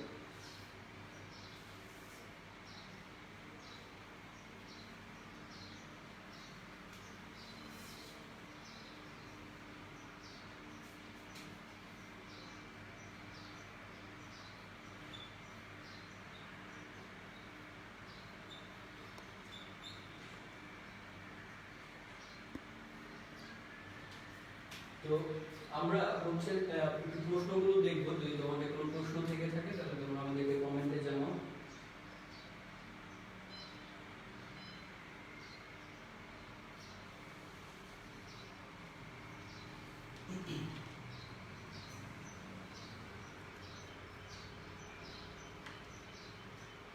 আচ্ছা, আপাতত এখান থেকে কোনো প্রশ্ন নাই, তাহলে আমরা হচ্ছে সক্রিয়ণ শক্তিতে চলে যাচ্ছি। তো এর মধ্যেই তোমাদের যদি উপরের প্রিভিয়াস টপিকগুলো থেকেও কোনো প্রশ্ন থেকে থাকে তাহলে তোমরা আমাদেরকে কমেন্টে জানাও, আমি চেষ্টা করব প্রশ্নগুলোর উত্তর দিতে। তো সক্রিয়ণ শক্তি কি শুরুতেই আমি একটু বলে নিব, তোমরা যদি একটু খেয়াল করে থাকো তাহলে আমাদের লাস্ট টপিকের লাস্ট যে ওয়ার্ডটা ছিল, লাস্ট যে কি টপিকটা ছিল সেটাই ছিল সক্রিয়ণ শক্তি। আমরা দেখতেছিলাম যে তাপমাত্রা বৃদ্ধি করলে কিভাবে বিক্রিয়ার হার প্রভাবিত হয় বা বিক্রিয়ার হার পরিবর্তিত হয়। সেখানটায় আমরা দেখলাম যে তৃতীয় ধাপে বিক্রিয়ার হার প্রভাবিত হয় কার মাধ্যমে? সক্রিয়ণ শক্তির মাধ্যমে। এবং এই সক্রিয়ণ শক্তিটা কে বৃদ্ধি করে? তাপমাত্রা বৃদ্ধি করে। এখন আসলে এই সক্রিয়ণ শক্তিটা কি সেই জিনিসটা আমাদের একটু জানা দরকার। আমাদের সব সময় মনে রাখতে হবে কোন একটা রাসায়নিক বিক্রিয়াতে কখনোই 100 ভাগ বিক্রিয়ক উৎপাদে পরিণত হতে পারে না। আমি আরেকবার কথাটা বলবো, কোন একটা রাসায়নিক বিক্রিয়াতে কখনোই 100 ভাগ বিক্রিয়ক উৎপাদে পরিণত হয় না। বিক্রিয়কের ওই অণুসমূহ বা ওই অংশটাই সবসময় উৎপাদ তৈরিতে অংশগ্রহণ করবে যে অংশটা একটা নির্দিষ্ট পরিমাণ শক্তি অর্জন করতে পারে। আমি আবার বলতেছি, একটা রাসায়নিক বিক্রিয়ার ব্যবহৃত বিক্রিয়কের একটা নির্দিষ্ট অংশই সবসময় উৎপাদ তৈরিতে অংশগ্রহণ করবে, সেই অংশটাকে একটা নির্দিষ্ট পরিমাণ শক্তি অর্জন করেই উৎপাদে পরিণত হতে হয়। সেই শক্তিটাকেই বলা হয় সক্রিয়ণ শক্তি। তাহলে আমরা কিভাবে বলতে পারি যে ন্যূনতম শক্তি অর্জনের মাধ্যমে বিক্রিয়কের একটা নির্দিষ্ট অংশ উৎপাদে পরিণত হওয়ার সুযোগ বা সামর্থ্য লাভ করে, তা ওই পরিমাণ শক্তিকেই বলা হয় সক্রিয়ণ শক্তি। আমি আরেকবার বলে দিচ্ছি, যে ন্যূনতম শক্তি, এখানে ব্র্যাকেটে মনে রাখতে হবে এই ন্যূনতম শক্তিটা অবশ্যই তাপ শক্তি থেকে আমরা পাই সাধারণত। যে ন্যূনতম শক্তি অর্জনের মাধ্যমে কোনো একটা রাসায়নিক বিক্রিয়ার বিক্রিয়ক সমূহ উৎপাদে পরিণত হওয়ার সামর্থ্য অর্জন করে বা বিক্রিয়া সংঘটিত করার সুযোগ পায়, সেই ন্যূনতম শক্তিকে ওই রাসায়নিক বিক্রিয়ার সক্রিয়ণ শক্তি বলা হয়। এখন আমাদেরকে একটু মনে রাখতে হবে এই সক্রিয়ণ শক্তি অর্জন করার আগ পর্যন্ত কখনোই কোনো রাসায়নিক বিক্রিয়া সংঘটিত হয় না। তো এই সক্রিয়ণ শক্তিটা কি সেই জিনিসটাকে আমরা একটা গ্রাফের মাধ্যমে বুঝতে পারি। সেই গ্রাফটা আমরা এখানে একটু দেখব।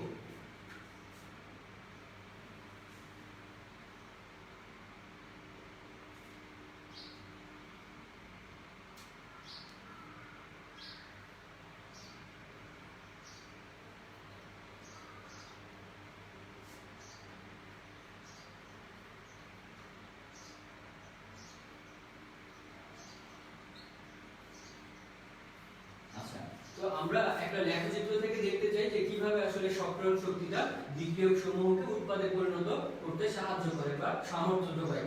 তো আমরা এখানে একটা লেখচিত্র চিন্তা করতেছি যার x অক্ষ বরাবর বিক্রিয়ার পথ বা বিক্রিয়ার গতিপথ। বিক্রিয়ার পথ বলতে আমরা এখানে বুঝবো বিক্রিয়ার শুরু থেকে বিক্রিয়কটা কিভাবে পরিবর্তনের মাধ্যমে উৎপাদে পরিণত হয়।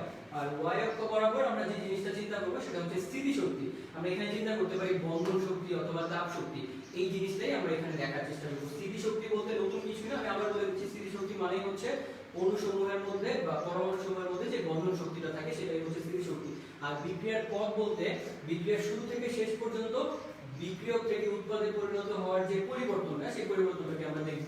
তো আমরা শুরুতে চিন্তা করতে পারি যে আমরা একটা পাহাড়ের মতো একটা লেখচিত্র চিন্তা করে নিতে পারি। আচ্ছা, এই লেখচিত্রটা থেকে আমরা কিভাবে বুঝতে পারবো যে সক্রিয়ণ শক্তি জিনিসটা কি? আমরা শুরু থেকেই দেখে আসতেছি যে একটা রাসায়নিক বিক্রিয়ার শুরুতে বিক্রিয়া পাত্রে শুধুমাত্র বিক্রিয়কগুলো অবস্থান করে এবং বিক্রিয়ার শুরুতে উৎপাদের পরিমাণ থাকে 0। তাহলে আমরা এই বিক্রিয়ার পথ অনুযায়ী যে গ্রাফটাকে চিন্তা করতেছি তার শুরুতে আমাদের হাতে কি থাকবে? শুধুমাত্র বিক্রিয়ক। আমি আবার বলে দিচ্ছি, x অক্ষ বরাবর যে বিক্রিয়ার পথটাকে আমরা চিন্তা করলাম তার শুরুতে আমাদের হাতে কি থাকবে? শুধুমাত্র রিঅ্যাকট্যান্ট বা আমাদের হাতে শুধুমাত্র বিক্রিয়ক থাকবে, কোনো প্রোডাক্ট থাকবে না। এবং আমরা যদি আমাদের গ্রাফ বা আমাদের গতিপথটাকে একটু ফলো করতে পারি তাহলে আমরা একটু খেয়াল করলে দেখব এই গ্রাফটা তার চলার পথে y অক্ষ বরাবর একটা নির্দিষ্ট চূড়ায় উঠে যাওয়ার চেষ্টা করতেছে এবং ওই চূড়াটা যখনই সে অতিক্রম করে তখনই সে একটা নির্দিষ্ট দিকে সরে যাচ্ছে। তো আমরা যদি এই বরাবর একটা মধ্যমা বা একটা মধ্য রেখা চিন্তা করি তাহলে খেয়াল করে দেখা যাবে এখানে দুইটা পার্ট চিন্তা করা যায় এবং এই পথটায় বিক্রিয়ার শেষ বিন্দু আমরা সমাপ্তি বিন্দু চিন্তা করে নিতে পারি, কারণ এই পথে আমরা যে আগাচ্ছি সেটা হচ্ছে আমাদের বিক্রিয়ার গতিপথ। তো আমরা যখন শুরু করলাম বিক্রিয়ার শুরুতে আমাদের হাতে কি ছিল? শুধুমাত্র বিক্রিয়ক। এবং আমরা যখন বিক্রিয়াটাকে ঘটানোর চেষ্টা করতেছি আমরা কি করতেছি? তাপমাত্রা দিচ্ছি, চাপ ব্যবহার করতেছি, ঘনমাত্রা দিচ্ছি। এই সবকিছু ব্যবহার করে বিক্রিয়কগুলো কি করতেছে? একটা চূড়ায় উঠে যাচ্ছে। এই চূড়াটা আসলে কোন অক্ষ বরাবর? y অক্ষ বরাবর। y অক্ষ বরাবর আমরা কাকে চিন্তা করছি? স্থিতিশক্তি বা বন্ধন শক্তিকে।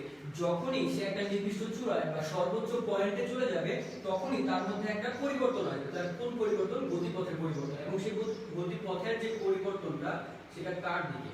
সেটা হচ্ছে বিক্রিয়ার সমাপ্তি বিন্দুর দিকে অথবা বিক্রিয়ার রেজাল্টের দিকে। এবং সেই রেজাল্টের ক্ষেত্রে আমরা কি পাবো?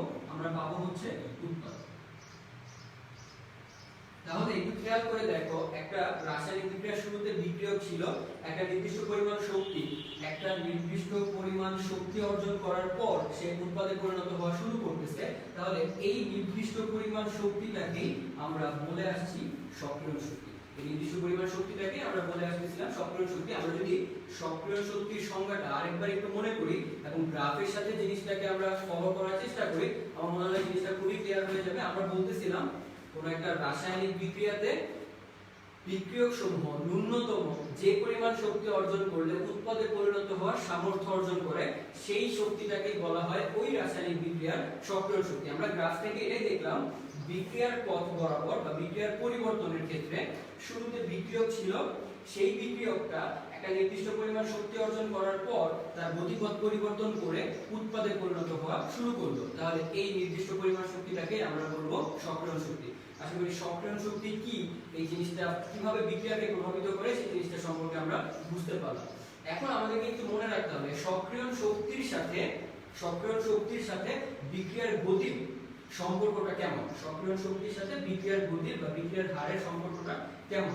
তো আমরা খুব সহজে যদি চিন্তা করে নিই তাহলে আমরা একটা কথা মনে রাখতে পারি, সক্রিয়ণ শক্তির সাথে বিক্রিয়ার হারের সম্পর্কটা কিছুটা ব্যস্তানুপাতিক। আমি আবার বলতেছি, সক্রিয়ণ শক্তির সাথে বিক্রিয়ার হার বা বিক্রিয়ার গতিবেগের যে সম্পর্ক সেটা কিছুটা ব্যস্তানুপাতিক। সেটা কিভাবে আমরা একটু বোঝার চেষ্টা করি।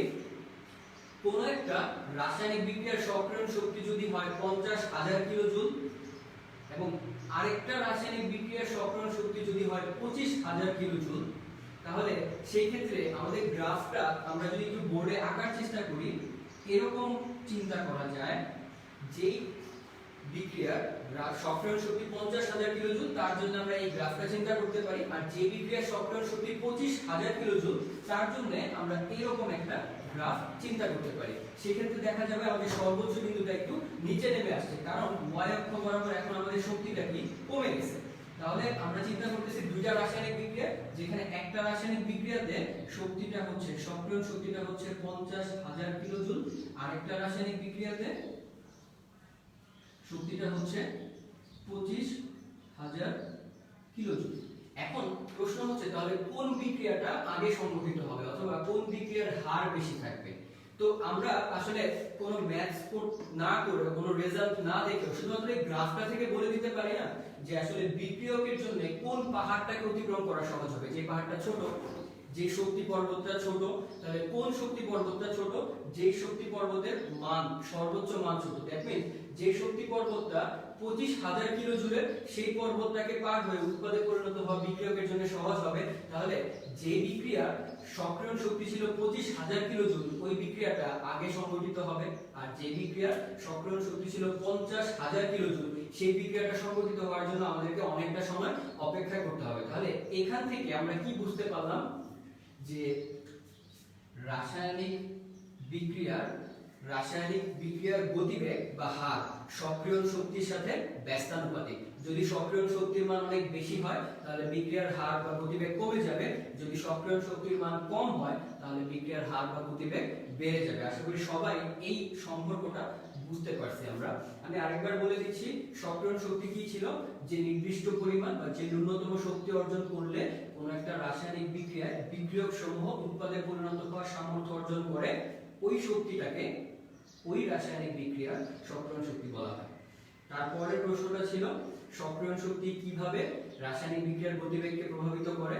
তো ওই প্রশ্নের উত্তরটাতে আমরা যেটা পাই, আমরা গ্রাফ থেকে যেটা দেখতে পারি, যে রাসায়নিক বিক্রিয়ার সক্রিয়ণ শক্তির মান ছোট বা কম সেই রাসায়নিক বিক্রিয়াটা সহজে ঘটবে, কারণ সেই ক্ষেত্রে বিক্রিয়কগুলো সহজে তার সক্রিয়ণ শক্তি অর্জন করতে পারে।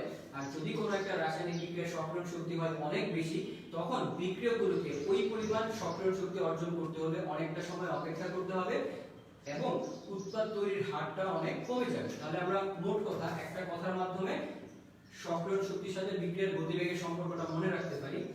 যদি কোনো রাসায়নিক বিক্রিয়ার সক্রিয়ণ শক্তি বেশি হয় তাহলে সেই বিক্রিয়ার গতিবেগ হবে কম, যদি কোনো রাসায়নিক বিক্রিয়ার সক্রিয়ণ শক্তি কম হয় তাহলে সেই বিক্রিয়ার গতিবেগ হবে বেশি। তো আশা করি সবাই এই কথাটা মনে রাখবে। এখান থেকে আমাদের এমসিকিউ আসে যে সক্রিয়ণ শক্তির সাথে রাসায়নিক বিক্রিয়ার সম্পর্কটা কেমন, বা কোনো একটা রাসায়নিক বিক্রিয়ার সক্রিয়ণ শক্তি বেশি হলে বিক্রিয়ার গতিবেগ কম হবে নাকি বেশি হবে, এই কথাগুলো আমাদেরকে মনে রাখতে হবে। সক্রিয়ণ শক্তি যত বেশি বিক্রিয়ার হার বা গতিবেগ তত কম, সক্রিয়ণ শক্তি যত কম বিক্রিয়ার হার বা গতিবেগ তত বেশি। তো আশা করি সবাই সক্রিয়ণ শক্তির গ্রাফটা বা কিভাবে সক্রিয়ণ শক্তিটা বিক্রিয়ার গতিবেগকে প্রভাবিত করে সেই জিনিসটা সম্পর্কে বুঝতে পারলাম। তো যদি তোমাদের কোনো প্রশ্ন থেকে থাকে সক্রিয়ণ শক্তি সম্পর্কিত তোমরা একটু কমেন্টে জানাও। এরপরে আমরা যেই টপিকটাতে যাব সেটা হচ্ছে আমাদের ভর ক্রিয়া সূত্র। সেই টপিকটা থেকে আসলে আমরা কেপি এবং কেসিতে চলে যাব এবং আমাদের কয়েকটা ম্যাথ সলভ করার চেষ্টা করব। তো সক্রিয়ণ শক্তি সম্পর্কিত যদি তোমাদের কোনো প্রশ্ন থেকে থাকে তাহলে তোমরা আমাকে কমেন্টে জানাও, আমি চেষ্টা করব প্রশ্নগুলোর উত্তর দেওয়ার।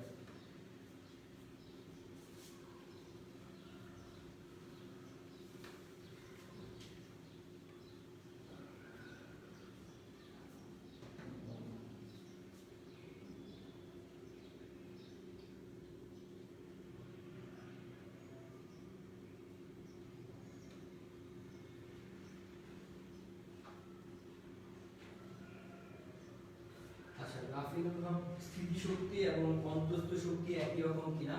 স্থিতিশক্তি হচ্ছে সাধারণত বন্ধন শক্তিটাকে প্রকাশ করে, আর অন্তস্থ শক্তি বলতে আমরা বুঝবো যে কোনো একটা বস্তুর মধ্যে কাজ করার যে শক্তিটা সুপ্ত অবস্থায় বা লুকানো অবস্থায় থাকে সেটাই হচ্ছে আমাদের ওই বস্তুর অন্তস্থ শক্তি।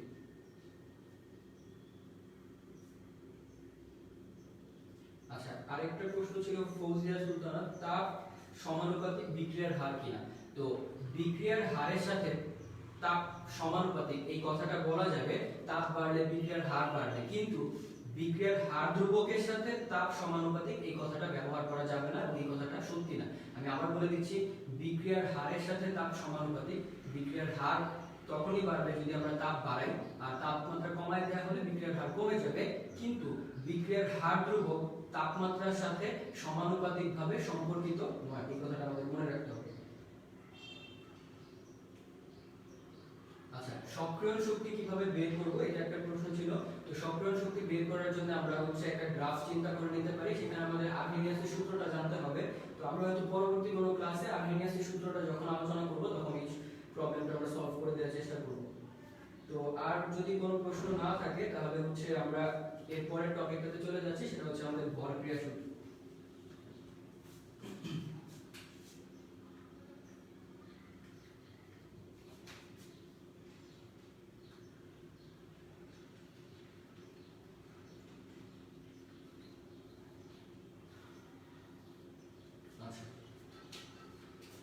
ভর ক্রিয়া সূত্রটা থেকে আসলে আমরা বিক্রিয়ার হারের সাথে বিক্রিয়কের সম্পর্কটা জানতে পারবো। বিক্রিয়ার হারের সাথে বিক্রিয়কটা কিভাবে সম্পর্কিত সেই জিনিসটা আমরা বুঝতে পারবো। তো ভর ক্রিয়ার যে সূত্রটা সেই সূত্রটা তোমাদের বইয়ে খুব ভালো করে লেখা আছে, আমরা হচ্ছে এই সূত্রটা ভালো করে বোঝার চেষ্টা করি, তাহলে আমাদের জন্য এই প্রবলেমগুলো সলভ করা অনেকটা সহজ হয়ে যাবে। ভর ক্রিয়ার সূত্রটা ছিল এরকম: নির্দিষ্ট তাপমাত্রায় কোনো একটা রাসায়নিক বিক্রিয়ার হার অথবা গতিবেগ তার বিক্রিয়ক সমূহের সক্রিয় ভরের সমানুপাতিক। আমি আরেকবার বলে দিচ্ছি, আমরা প্রত্যেকটা ওয়ার্ড বোঝার চেষ্টা করব।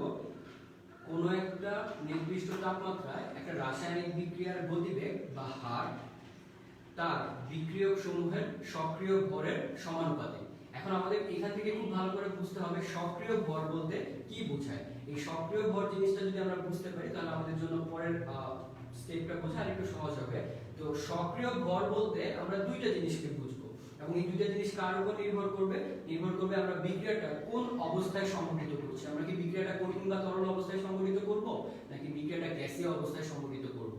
যদি আমাদের বিক্রিয়াটা তরল বা কঠিন অবস্থায় সংঘটিত হয় তাহলে ওই বিক্রিয়কের জন্য সক্রিয় ভর হবে ঘনমাত্রা।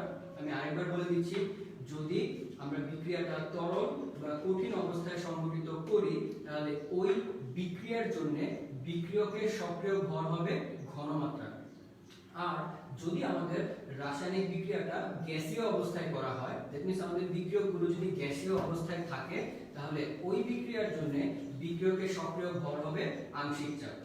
আমি আবার বলে দিচ্ছি, যদি আমাদের রাসায়নিক বিক্রিয়াটা গ্যাসীয় অবস্থায় ঘটে থাকে এবং বিক্রিয়ক সমূহ যদি গ্যাসীয় হয়, তখন ওই বিক্রিয়ার জন্য সক্রিয় ভর হবে ওই বিক্রিয়ক সমূহের আংশিক চাপ। এখন আমাদের ঘনমাত্রা সম্পর্কে খুব ভালো করে একটা আইডিয়া থাকে যে আমরা মোল সংখ্যাকে আয়তন দ্বারা ভাগ করলেই কি পাই, ঘনমাত্রা পেয়ে যাই। তো আংশিক চাপ জিনিসটা হয়তো আমাদের জন্য একটু নতুন, আমি আংশিক চাপটা একটু বলে তারপর আমরা ভরক্রিয়ার সূত্রটা আরেকবার বলবো। তো ভরক্রিয়ার সূত্র থেকে এই জিনিসটা আমরা বলতে পারি যে বিক্রিয়ার হার অথবা গতিবেগ কার উপর নির্ভরশীল, বিক্রিয়ার হার অথবা গতিবেগ বিক্রিয়কের সক্রিয় ভরের উপর নির্ভরশীল। বিক্রিয়কের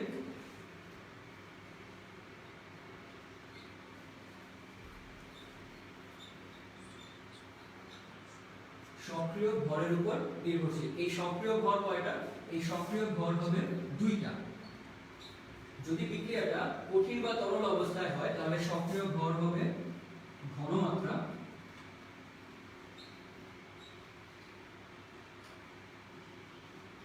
যদি বিক্রিয়াটা কঠিন বা তরল অবস্থায় সংঘটিত হয়, তাহলে বিক্রিয়ার হার যে সক্রিয় ভরের উপর নির্ভরশীল, সেই সক্রিয় ভরটা আমরা প্রকাশ করব ঘনমাত্রার মাধ্যমে।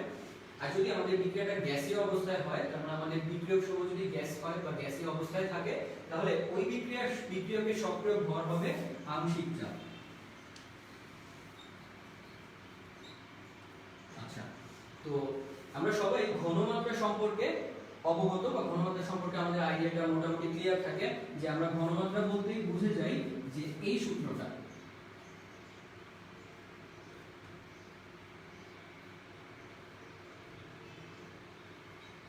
ঘনমাত্রা বলতে আমরা বুঝে যাব মোল সংখ্যা ডিভাইডেড বাই আয়তন। অর্থাৎ কোন একটা রাসায়নিক বিক্রিয়াতে প্রতি একক আয়তনে বিক্রিয়কের যত মোল বিদ্যমান থাকে, কোন একটা রাসায়নিক বিক্রিয়া পাত্রে প্রতি একক আয়তনে যত মোল বিক্রিয়ক বিদ্যমান থাকে বা যত মোল বিক্রিয়ক উপস্থিত থাকে, সেটাকেই বলা হবে ঘনমাত্রা।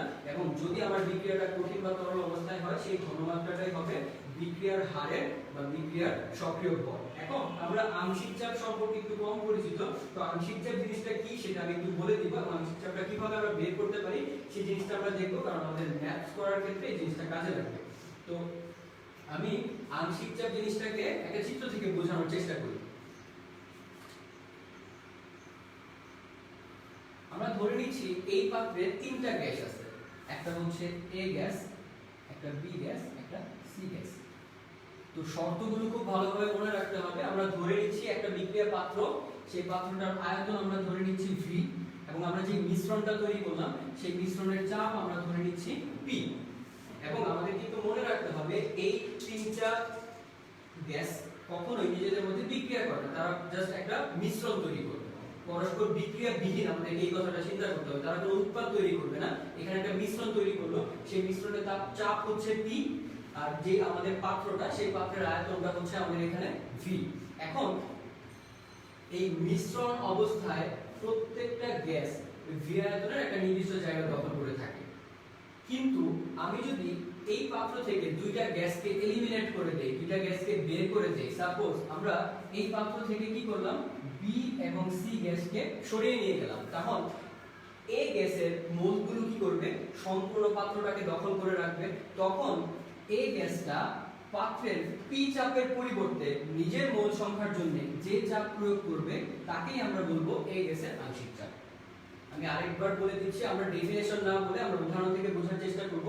এখানে আমাদের কারা কারা ছিল, আমরা একটা গ্যাস মিশ্রণ চিন্তা করে নিয়েছিলাম, যে গ্যাস মিশ্রণে তিনটা গ্যাস ছিল, তারা ভি আয়তনের পাত্র দখল করে মোট কতটুকু চাপ তৈরি করে, পি চাপ। এখন আমরা কি চাই, আমরা চাই আংশিক চাপ নির্ণয় করাটা শিখতে চাই। এখন আংশিক চাপ কি সেটা আমাদের জানতে হবে। তো এরকম গ্যাস মিশ্রণে যখন মিশ্রণের চাপ পি হয়, তখন ওই মিশ্রণ থেকে যদি বাকি গ্যাসগুলোকে এলিমিনেট করে দেওয়া হয়, বের করে দেওয়া হয়, তখন একটা মাত্র উপাদান গ্যাস সম্পূর্ণ ভি আয়তনের পাত্র দখল করে নিজে যে চাপটা প্রয়োগ করে, সেই চাপটাই হচ্ছে ওই উপাদানের জন্য আংশিক চাপ। আমরা অন্য উপাদানগুলোর জন্য কিভাবে চিন্তা করতে পারতাম, আমরা এখানে এ গ্যাসটাকে চিন্তা না করে যদি বি গ্যাসটাকে চিন্তা করতাম, আমরা A এবং C গ্যাসটাকে বের করে দিলাম। তাহলে এখন এই B গ্যাসটাকে কে দখল B গ্যাসটা কি করতেছে? V আয়তনের সম্পূর্ণ পাত্রটাকে দখল করে আছে। তাহলে এই B গ্যাসের জন্য আমরা আংশিক চাপ পেয়ে যাব PV। তাহলে আমাদেরকে এই কথাটাই মনে রাখতে হবে যে কোন একটা গ্যাস মিশ্রণের একটা মাত্র উপাদান ওই সম্পূর্ণ মিশ্রণের আয়তন দখল করে যে চাপ তৈরি করতে পারে সেই চাপটা হচ্ছে ওই উপাদানের আংশিক চাপ। আমি আবার বলতেছি, একটা গ্যাস মিশ্রণের একটা মাত্র উপাদান মিশ্রণের সম্পূর্ণ আয়তন দখল করে নিজে যে চাপ তৈরি করতে পারে সেই চাপটাকে বলা হবে ওই উপাদানের আংশিক চাপ। তো আংশিক চাপ কি সেটা আমরা বুঝে গেলাম। আংশিক চাপটা কিভাবে বের করতে পারি সেই জিনিসটা আমরা একটু শিখবো। তো আংশিক চাপ নির্ণয় করার ক্ষেত্রে আমাদেরকে মূল ভগ্নাংশটা শিখতে হবে। আমরা বই থেকে একটা জিনিস দেখতে পাই যে আংশিক চাপ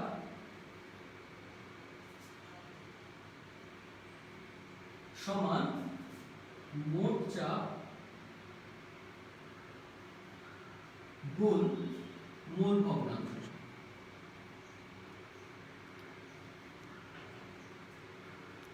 কোন একটা গ্যাস মিশ্রণের কোন একটা উপাদানের আংশিক চাপ নির্ণয় করার জন্য আমরা এই সূত্রটাকে ব্যবহার করতে পারি, সেটা হচ্ছে মোট চাপ। এখানে মোট চাপ বলতে আমাদেরকে মনে রাখতে হবে সেই মিশ্রণের চাপ, মোট চাপ ইনটু মোল ভগ্নাংশ। তো এই সূত্রের মাধ্যমে আমরা কোন একটা উপাদানের আংশিক চাপ বের করে নিতে পারি। তো মোট চাপটা সাধারণত আমাদের যে প্রশ্নগুলো থাকে ম্যাথমেটিক্যাল প্রবলেমগুলো সেখানে দেয়া থাকে। তো এই মূল ভগ্নাংশটা আমরা কিভাবে বের করব সেটা আমরা একটু বুঝে নিই। সাপোজ আমাদের আগের চিত্রটাতে আমরা তিনটা গ্যাস নিয়ে কাজ করতেছিলাম, A, B এবং C। এখন এই তিনটা গ্যাসের ক্ষেত্রে আমি যদি চিন্তা করে ফেলি X, A, B, C, তার মানে A গ্যাসের A মোল নেওয়া হয়েছে, B গ্যাসের B মোল, C গ্যাসের C মোল নেওয়া হয়েছে। তো এখন আমরা বের করতে চাই হচ্ছে প্রত্যেকটা গ্যাসের মোল ভগ্নাংশ। কেন? কারণ আমরা আংশিক চাপ নির্ণয়ের ক্ষেত্রে মোল ভগ্নাংশটা আমাদের কাজে লাগবে। তো মোল ভগ্নাংশটা আসলে আর কিছুই না, তুমি যদি কোনো একটা উপাদানের মোল সংখ্যাকে পাত্রের মোট মোল সংখ্যা দ্বারা ভাগ করো তাহলে ওই উপাদানের মোল ভগ্নাংশ পেয়ে যাবে। আমি আরেকবার বলে দিচ্ছি, তুমি যদি কোনো একটা গ্যাসীয় উপাদানের মোল সংখ্যাকে পাত্রের মোট মোল সংখ্যা দ্বারা ভাগ করো তাহলে ওই উপাদানের জন্য তুমি মোল ভগ্নাংশ পেয়ে যাবে। তাহলে আমরা যদি এই গ্যাসের মোল ভগ্নাংশ বের করতে চাই,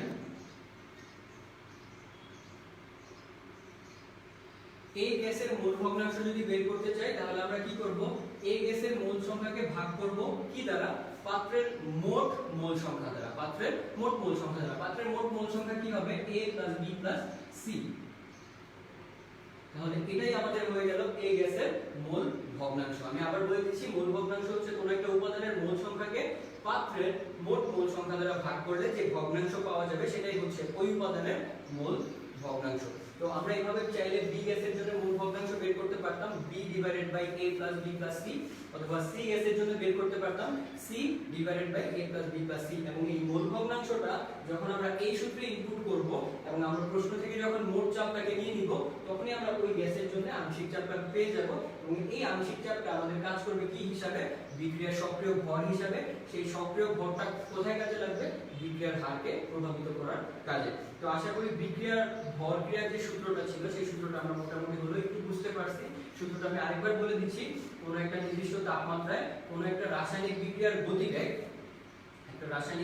গতিবেগ, তার বিক্রিয়ক সমূহের সক্রিয় ভরের সমানুপাতিক বা সক্রিয় ভরের উপর নির্ভরশীল। তো সক্রিয় ভরটাকে আমরা দুই ভাবে চিন্তা করতে পারি, একটা হচ্ছে ঘনমাত্রা, একটা হচ্ছে আংশিক চাপ। ঘনমাত্রায় কখন চিন্তা করব? যদি বিক্রিয়াটা তরল বা কঠিন অবস্থায় হয়। সেই ঘনমাত্রা সমান কি আমরা জানি? মোল সংখ্যা ডিভাইডেড বাই পাত্রের আয়তন। আর আংশিক চাপ কি সেটা আমরা জানি, আংশিক চাপ সমান হচ্ছে মোট চাপ গুণ মোল ভগ্নাংশ। মোল ভগ্নাংশ কি? কোনো একটা উপাদানের মোল সংখ্যাকে মোট মোল সংখ্যা দ্বারা ভাগ করলে যেই ভগ্নাংশ পাওয়া যাবে সেটাই হচ্ছে আমাদের মোল ভগ্নাংশ। তো আশা করি ভরক্রিয়া সূত্রটা সবাই বুঝতে পারছে। এই ভরক্রিয়া সূত্র সংক্রান্ত আংশিক চাপ, মোল ভগ্নাংশ অথবা ঘনমাত্রা সংক্রান্ত যদি কোনো প্রশ্ন থাকে তাহলে তোমরা কমেন্টে জানাও, আমরা চেষ্টা করব উত্তরটা দিয়ে দেওয়ার।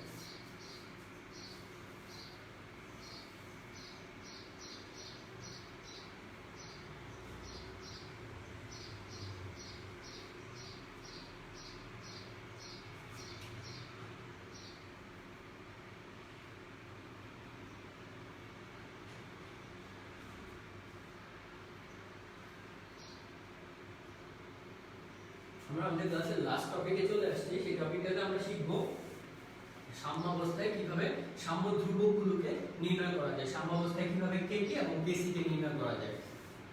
তো তার আগে আমরা একটা রাসায়নিক বিক্রিয়া চিন্তা করব, বহুমুখী বিক্রিয়া, যেখানে আমরা একটা সাম্যাবস্থা চিন্তা করতে পারি। তার আগে আমি একটু কমেন্টগুলো দেখে নিব যে ভরক্রিয়া সূত্র সংক্রান্ত যদি কারো কোনো প্রশ্ন থাকে।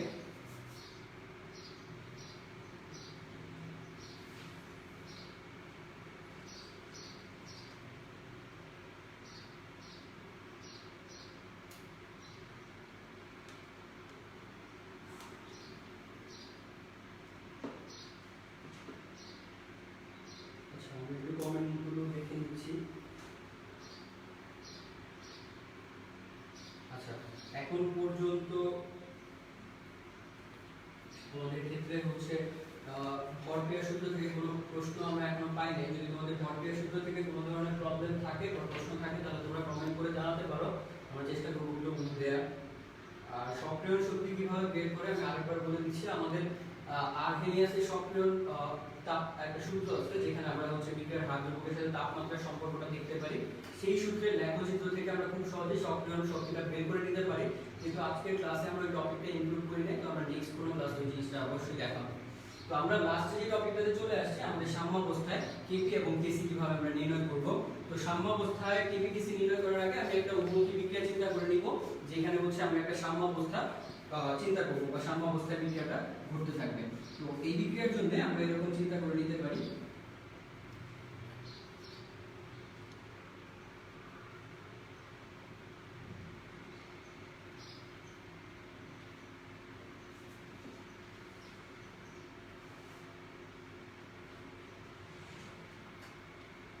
আচ্ছা, তো আমরা এখানে একটা উপমুখী বিক্রিয়া চিন্তা লিখে নিলাম এবং এখানে আমাদের বিক্রিয়াটা সাম্য অবস্থায় আছে। তো এই বিক্রিয়ার জন্য সাম্য ধ্রুবকগুলো কিভাবে আমরা পাবো, এটা খুবই সহজ। আমরা এই কথাটা রাসায়নিক নীতি থেকে জেনে আসছি যে সাম্য অবস্থায় সম্মুখ বিক্রিয়ার গতিবেগ এবং পশ্চাৎ বিক্রিয়ার গতিবেগ সবসময় সমান থাকে। তো আমরা এখানে ভরক্রিয়ার শক্তিটা বা সূত্রটা একটু আগে যেটা আমরা শিখলাম, সেই সূত্রটাকে দুইটা বিক্রিয়ার ক্ষেত্রে প্রয়োগ করব, সম্মুখ বিক্রিয়ার ক্ষেত্রে এবং পশ্চাৎ বিক্রিয়ার ক্ষেত্রে। তো ভরক্রিয়ার সূত্রটা ছিল এমন যে কোনো একটা বিক্রিয়ার হার তার সক্রিয় ভরসমূহের সমানুপাতিক। তাহলে আমরা সম্মুখ বিক্রিয়ার হারটাকে যদি RF ধরে নিই, রেট অফ ফরওয়ার্ড রিঅ্যাকশন, তাহলে এই ক্ষেত্রে এই সম্মুখ বিক্রিয়ার গতিবেগটা নির্ভরশীল হবে কার উপর? আমাদের এই বিক্রিয়ক সমূহের ঘনমাত্রা বা সক্রিয় ভরের উপর। তাহলে আমরা এরকম লিখে নিতে পারি।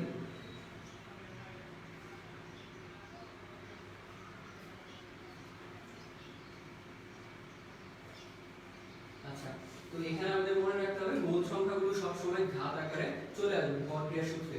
তো এটা হচ্ছে আমাদের সম্মুখ বিক্রিয়ার গতিবেগ, এবং সম্মুখ বিক্রিয়ার জন্য বিক্রিয়ক ছিল A এবং B, তাদের ঘনমাত্রা হচ্ছে এরকম ভাবে প্রকাশ করব আমরা, এবং তাদের মূল সংখ্যাটা ঘাত আকারে চলে আসবে। তাহলে পশ্চাৎ বিক্রিয়ার ক্ষেত্রে উৎপাদটা বিক্রিয়কে পরিণত হয়। তাহলে পশ্চাৎ বিক্রিয়ার জন্য বিক্রিয়ক কারা? C এবং D। তাহলে পশ্চাৎ বিক্রিয়াটাকে যদি আমরা RB ধরে নিই, রেট অফ ব্যাকওয়ার্ড রিঅ্যাকশন, তাহলে পশ্চাৎ বিক্রিয়ার গতিবেগটা নির্ভরশীল হবে C এবং D এর ঘনমাত্রার উপর, এবং তাদের মূল সংখ্যাটা চলে আসবে তাদের ঘাত আকারে। এখন যেহেতু বিক্রিয়াটা সাম্য অবস্থায় আছে, আমরা এই লাইনটা লিখে রাখতে পারি আর F সমান আমরা লিখে নিতে পারি K1 A B, R B সমান আমরা লিখে নিতে পারি K2 C এবং D। তো আমরা সমানুপাতিক চিহ্নটাকে একটা ধ্রুবক দ্বারা, বিক্রিয়ার হার ধ্রুবক দ্বারা আমরা এটাকে প্রতিস্থাপন করলাম। এখন আমরা রাসায়নিক নীতি থেকে জানি যে উভমুখী বিক্রিয়া সাম্য অবস্থায় উপনীত হলে তার সম্মুখ বিক্রিয়ার গতিবেগ এবং পশ্চাৎ বিক্রিয়ার গতিবেগ সমান থাকে। তাহলে রাসায়নিক নীতি অনুযায়ী আমরা এই কথাটা অবশ্যই লিখতে পারি, রেট অফ ফরওয়ার্ড রিঅ্যাকশন সমান রেট অফ ব্যাকওয়ার্ড রিঅ্যাকশন। কেন? কারণ আমাদের বিক্রিয়াটা সাম্য অবস্থায় উপস্থিত। তাহলে এর পরের লাইনে আমরা যদি তাদের মানগুলোকে ব্যবহার করি, তাহলে আমরা এরকম পেয়ে যাব K1 A B সমান K2 C B। তো আশা করি এই জিনিসটা সবাই বুঝতে পারবো, কারণ আমাদের রাসায়নিক বিক্রিয়াটা ছিল উভমুখী এবং বিক্রিয়াটা সাম্য অবস্থায় উপস্থিত ছিল। সাম্য অবস্থায় সম্মুখ বিক্রিয়া এবং পশ্চাৎ বিক্রিয়ার গতিবেগ সমান থাকে। আমরা একটু আগেই সম্মুখ এবং পশ্চাৎ বিক্রিয়ার গতিবেগটা এখানে লিখে রাখছিলাম। তো তাদের মানটা আমরা যখন বসাবো তখন আমরা এরকম ভাবে একটা সমীকরণ গঠন করতে পারি এবং এই সমীকরণটা থেকে আমরা এই লাইনটা লিখতে পারি। পরবর্তীতে আমরা এই লাইনটা লিখতে পারবো, সেটা হচ্ছে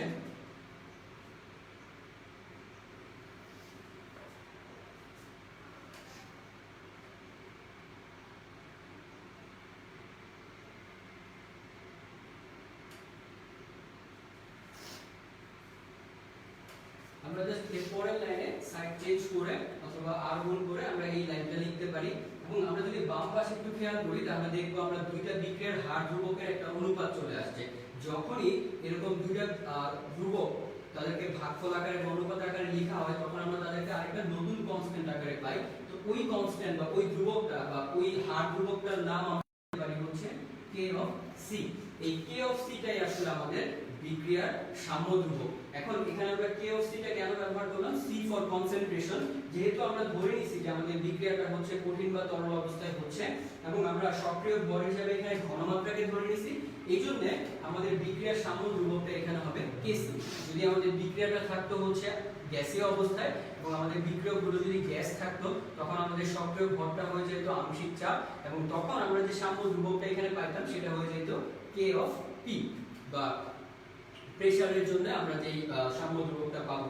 তো আশা করি এই অংশটুকু সবাই আমরা বুঝতে পারবো।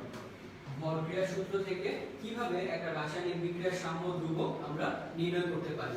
ঠিক একই ভাবে তোমরা বাসায় প্র্যাকটিস করে দেখতে পারো, যখন কোনো একটা রাসায়নিক বিক্রিয়া গ্যাসীয় অবস্থায় সংঘটিত হয় তখন বিক্রিয়ার বা বিক্রিয়কের সক্রিয় ভরটা থাকে আংশিক চাপ, তখন এই সূত্র অনুযায়ী আমরা যে ধ্রুবকটা পাবো সেই ধ্রুবকটাকে আমরা ধরে নিব k অফ p। তো আশা করি যে সাম্য অবস্থায় কিভাবে kp এবং kc নির্ণয় করতে হবে কিছুটা হলে আমরা আইডিয়া পেলাম।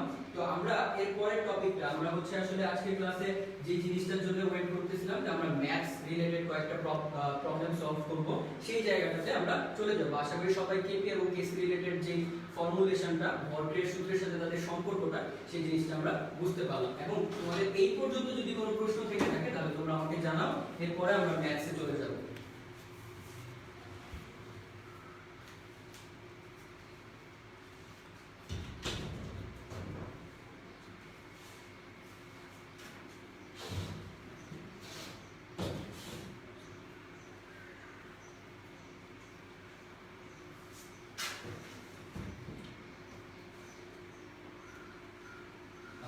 তো তোমাদের যদি কোনো প্রশ্ন থেকে থাকে তাহলে তোমরা প্রশ্নগুলো বলতে পারো। এর মধ্যে আমরা হচ্ছে যে ম্যাথস দুইটা আজকে সলভ করব, সেই ম্যাথস দুইটা বোর্ডে লেখা আছে অলরেডি, আমি তোমাদেরকে একটু প্রশ্নগুলোর সাথে পরিচয় করাই দিব।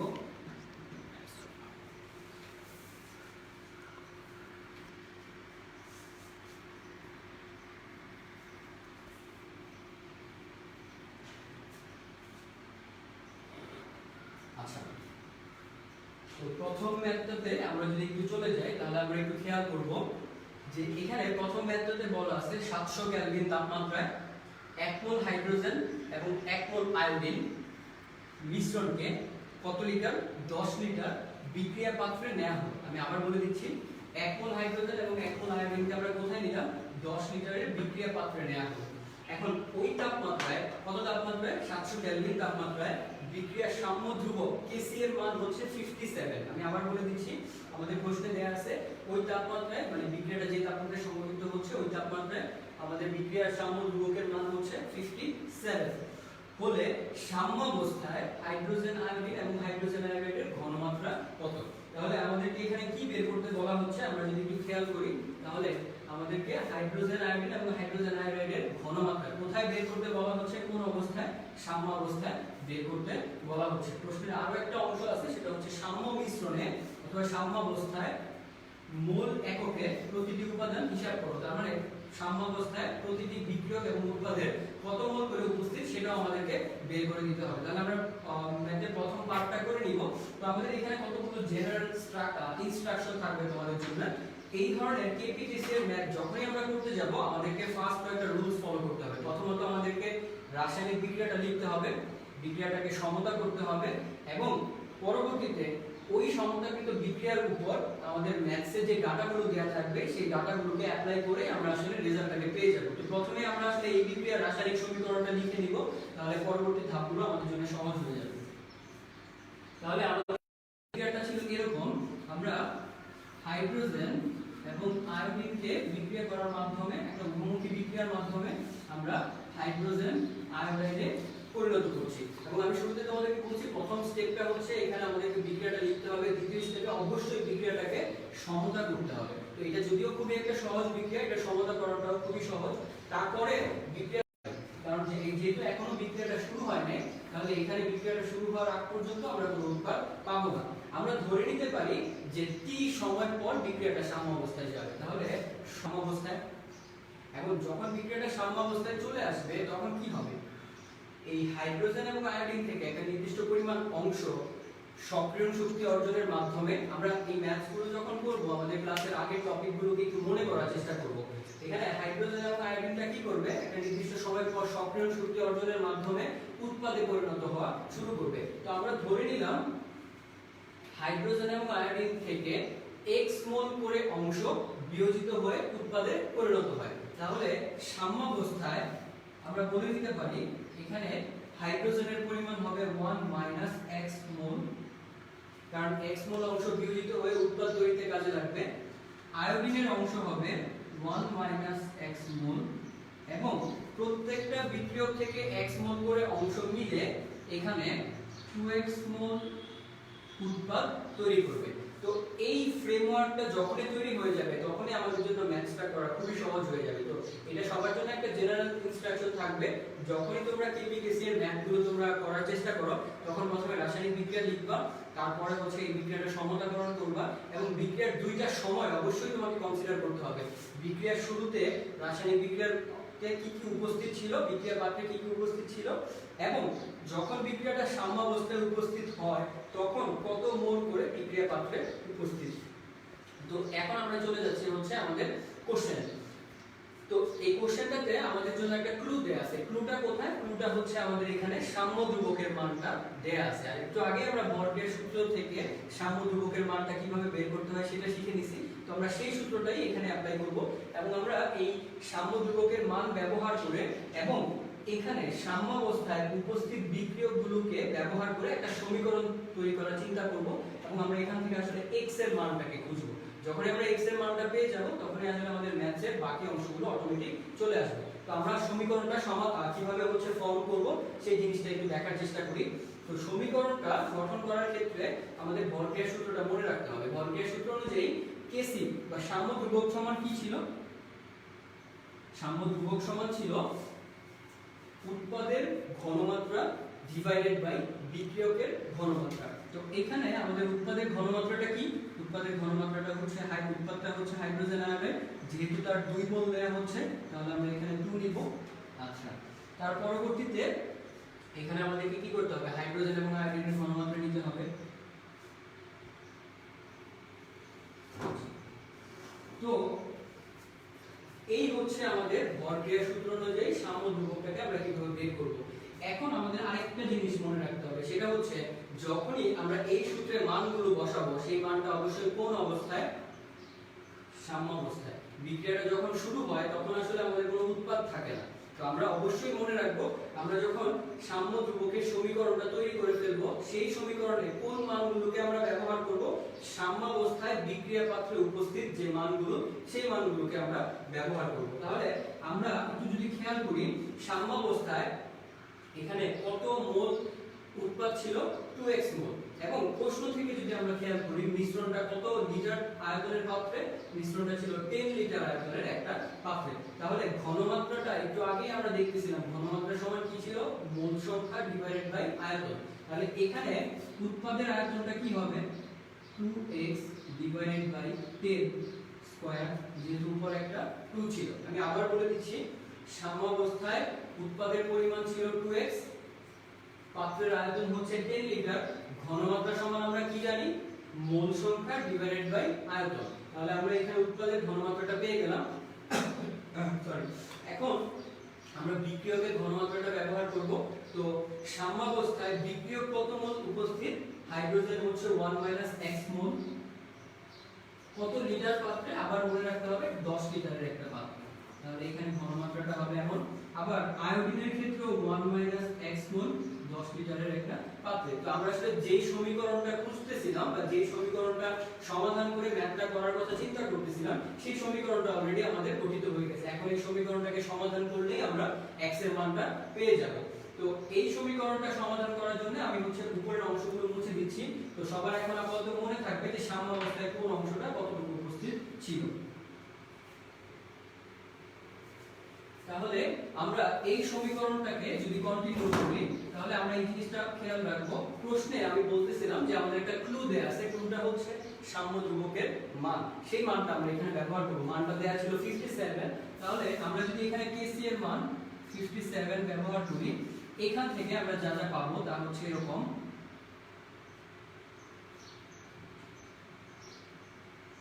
আমরা যদি এখানে একটু অ্যালজেব্রা করার চেষ্টা করি তাহলে এরকম পাবো 4x স্কয়ার 10 স্কয়ার। আর যখনই হচ্ছে এই নিচের অংশগুলোকে আমরা উপরে নিয়ে আসবো তখন আমরা পাবো 10 স্কয়ার 1 x স্কয়ার। আশা করি সবাই এই জিনিসটা আমরা বাসায় যখন করব আর একটু সহজভাবে চেষ্টা করব। আমরা সময় স্বল্পতার জন্য একটু দ্রুত করার চেষ্টা করছি। তো এরকম একটা অবস্থা যখন আসবে খুব সহজেই 10 স্কয়ারটা চলে যাবে। আসলে আমাদের দরকারটা কি ছিল? আমাদের দরকারটা ছিল x এর মান। তো সবাই একটু যদি সহজে খেয়াল করি, আমরা যখনই হচ্ছে এখানে এই অংশটা পাবো এবং এটা সমান আমরা কি পাচ্ছি 57, তাহলে আমরা যদি রাইট সাইডে বা বোথ সাইডে যদি আমরা স্কয়ার করে দেই, স্কয়ার রুট করে দেই, তাহলে আমরা যে জিনিসটা পাবো সেটা হচ্ছে এরকম।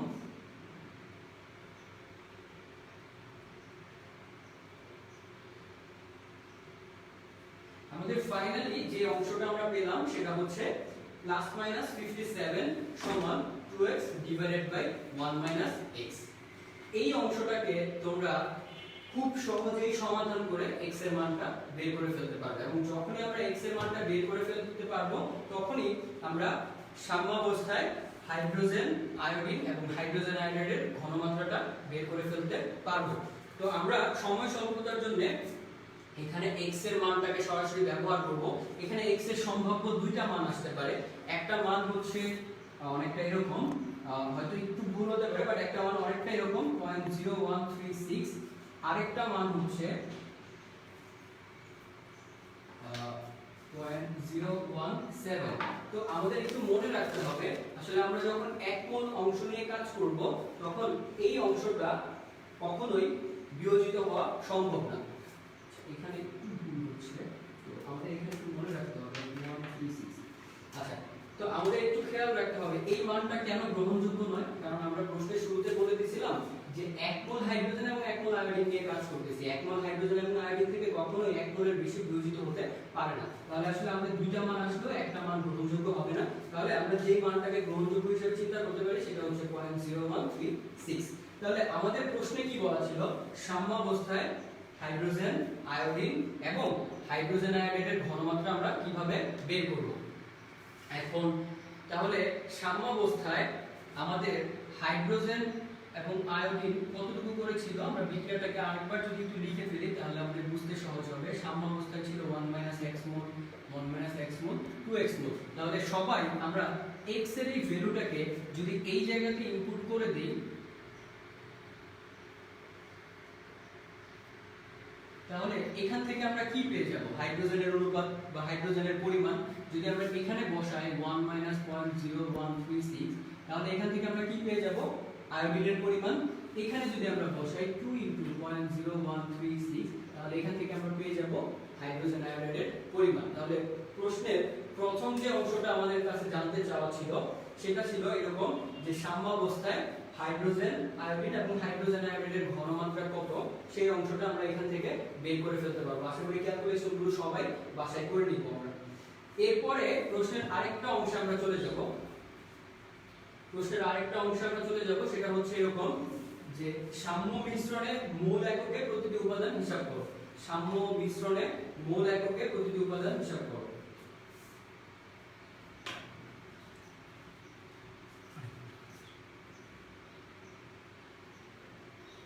আচ্ছা, তো আমরা হয়তো একটু আমাদের উত্তর লেখার লেখার ক্ষেত্রে একটু ভুল করেছিলাম, আমরা এটা একটু কারেকশন করে দিচ্ছি।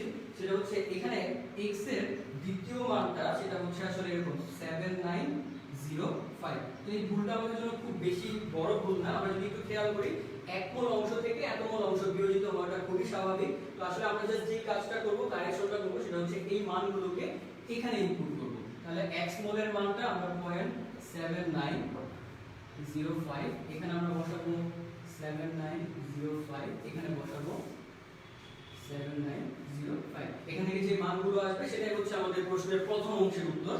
এবং আমরা হচ্ছে দ্বিতীয় অংশের উত্তরে যদি আমরা একটু বোঝার চেষ্টা করি, সাম্য মিশ্রণে মোল এককে প্রতিটি উপাদান হিসাব করো, সাম্য মিশ্রণে মোল এককে প্রতিটি উপাদান হিসাব করো। এখন আমাদের আসলে জিনিসটা মনে রাখতে হবে, আমরা এখন যে উত্তরটা বের করছি সেটা ছিল আমাদের ঘনমাত্রা। ঘনমাত্রাকে যখন আয়তন দ্বারা গুণ করা হয় তখন মোল এককে কোনো একটা পদার্থের পরিমাণ আমরা পেয়ে যাই। আমি আবার বলতেছি, ঘনমাত্রা, আমরা যদি ঘনমাত্রার সূত্রটা একটু লিখে রাখি, ঘনমাত্রা সমান মোল সংখ্যা ডিভাইডেড বাই আয়তন। তাহলে আসলে খুব সহজেই কি বোঝা যাচ্ছে না, আমাদের প্রশ্নের দ্বিতীয় অংশে জানতে চাওয়া হচ্ছে মোল সংখ্যা, আর আমরা কি আমাদের হাতে কি দেয়া আছে, ঘনমাত্রা। প্রশ্নে আমাদেরকে দেয়া আছে 10 লিটার আয়তন। তাহলে আমরা যদি আসলে ঘনমাত্রা এবং আয়তনগুলোকে গুণ করে দেই, তাহলে প্রশ্নের দ্বিতীয় অংশের যে উত্তরটা মোল এককে প্রতিটি উপাদান হিসাব করো, সেই অংশটা আমরা পেয়ে যাব। আশা করি দ্বিতীয় অংশটা সবাই আমরা বাসায় নিজেরা করে নিব। তাহলে এই অংশটা বা এই ম্যাথটা করার ক্ষেত্রে আসলে আমরা খুবই সহজ একটা ম্যাথ সলভ করলাম, বাট আমাদের কতগুলো জিনিস শেখার ছিল। আমি শুরুতেই বলে দিয়েছিলাম যে এই ম্যাথসগুলো করার ক্ষেত্রে আমাদের কয়েকটা ইনস্ট্রাকশন ফলো করতে হবে। প্রথমে রাসায়নিক বিক্রিয়াটা লিখতে হবে, ওই বিক্রিয়াটাকে সমতা করতে হবে। এরপরে সাম্যাবস্থায় বিক্রিয়াতে পাত্রে কত মোল অংশ উপস্থিত বা কত মোল অংশ বিয়োজিত হয় সেই জিনিসটা আমাদের চিন্তা করে ম্যাথের বাকি ডাটাগুলোকে কাজে লাগাতে হবে। তাহলে ম্যাথটা যদিও সহজ ছিল, বাট ম্যাথটা থেকে আমরা কতগুলো স্টেপ মনে রাখবো, যে স্টেপগুলোকে মনে রাখলে আমরা এর থেকে কঠিন ম্যাথগুলোকেও বাসায় সলভ করতে পারবো। তো আমরা দ্বিতীয় ম্যাথটাতে চলে যাই। এই ম্যাথটাও অনেকটাই সহজ, বাট আমরা খুব তাড়াতাড়ি চেষ্টা করবো বোঝার। একটা আবদ্ধ নলে বা পাইপে 440 ডিগ্রি সেলসিয়াস তাপমাত্রায় 2 মোল হাইড্রোজেন আয়োডাইড সাম্য অবস্থায় পৌঁছানো পর্যন্ত উত্তপ্ত করা হলো। আসলে আমরা তাহলে বিক্রিয়াটা কোন অবস্থায় করব, সাম্য অবস্থায়। এই জিনিসটা খুব সহজেই বোঝা গেল, সাম্য অবস্থায় যাওয়ার আগ পর্যন্ত আমরা বিক্রিয়াটা অপেক্ষা করব। দেখা গেল হাইড্রোজেন আয়োডাইডের 22% বিয়োজিত হয়, তার মানে 22 ভাগ শতকরা 22 ভাগ হাইড্রোজেন আয়োডাইড বিয়োজিত হয়। তাহলে বিক্রিয়ায় সাম্য ধ্রুবক কত? তাহলে এখানেও আমাকে কি জানতে চাওয়া হচ্ছে, সাম্য ধ্রুবক Kc এর মান জানতে চাওয়া হচ্ছে। তো প্রথম ম্যাথ থেকে যে স্টেপগুলো আমরা শিখছি, দ্বিতীয় ম্যাথে আমরা ওই স্টেপগুলো ফলো করব, তারপর আমরা ম্যাথের ডাটাতে যাব। তো আমরা প্রথমে অবশ্যই বিক্রিয়াটাকে লিখে নিব।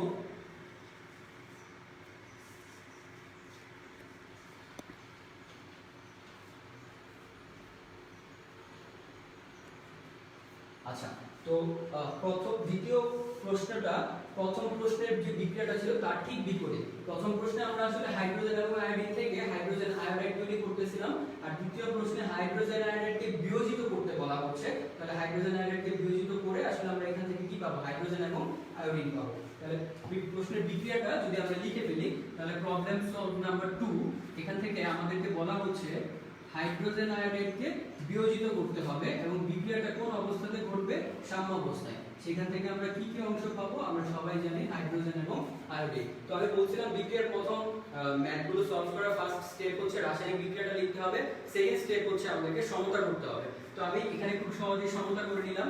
এর পরের স্টেপে হচ্ছে আমাকে বিক্রিয়ার প্রশ্নে ম্যাথের প্রশ্নটাতে কি কি তথ্য দেয়া আছে সেই তথ্যগুলোর দিকে আমাকে দেখতে হবে। তো ওখানে আমাকে বলা ছিল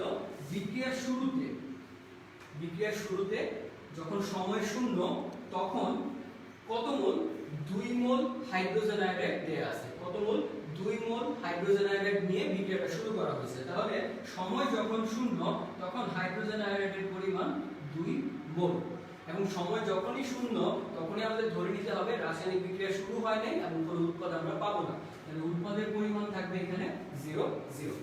এখন আমরা সব সময় ম্যাথগুলোকে কোন অবস্থায় চিন্তা করতে চাই, সাম্য অবস্থায়। তাহলে আমরা যদি ধরে নেই t সময় পর আমরা সাম্য অবস্থায় যাব, তাহলে ওই সাম্য অবস্থায় এই উৎপাদ এবং বিক্রিয়কের পরিমাণ কতটুকু থাকবে সেটা আমাদের প্রশ্নে বলে দেওয়া আছে। প্রশ্নে একটা তথ্য আমাদেরকে দেওয়া আছে, হাইড্রোজেন আয়োডাইড শতকরা 22% বিয়োজিত হয়, 22% বা 22% বিয়োজিত হয়।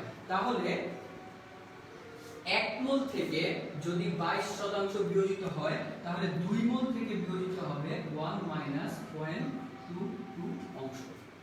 এটা আমাদেরকে একটু মনে রাখতে হবে। তাহলে এই 1 মোল থেকে আমাদের কতটুকু বিয়োজিত হয়? 22% বিয়োজিত হয়। এবং তাহলে সাম্যাবস্থায় কতটুকু করে উৎপাদ আমরা পাবো? 1 2 1 2 2। এই জিনিসটা আমরা লেখার পর আমাদের ম্যাথের বাকি অংশটা করা খুবই সহজ হয়ে যাবে।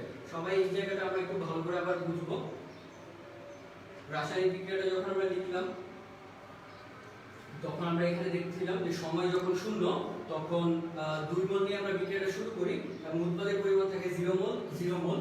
তো যখনই হচ্ছে আমাদের এখানে প্রশ্নে বলা ছিল 22% বা 22% বিয়োজিত হয়। মনে রাখতে হবে যত পার্সেন্ট বিয়োজিত হয় এখানে বিয়োজন মাত্রাটা সব সময় 1 মোলের সাপেক্ষে চিন্তা করতে হয়। এই কথাটা খুবই ইম্পর্টেন্ট, সবাইকে মনে রাখতে হবে। বিয়োজন মাত্রা সব সময় 1 মোলের সাপেক্ষে চিন্তা করতে হয়। কিন্তু আমার প্রশ্নে কত মোল হাইড্রোজেন আয়োডাইড দেওয়া ছিল? 2 মোল। তাহলে 1 মোল থেকে যদি 22% বা 0.22 অংশ বিয়োজিত হয় তাহলে 2 মোল থেকে এত অংশ বিয়োজিত হবে এবং সেখান থেকে আমরা এতটুকু হাইড্রোজেন এবং এতটুকু আয়োডিন পাবো।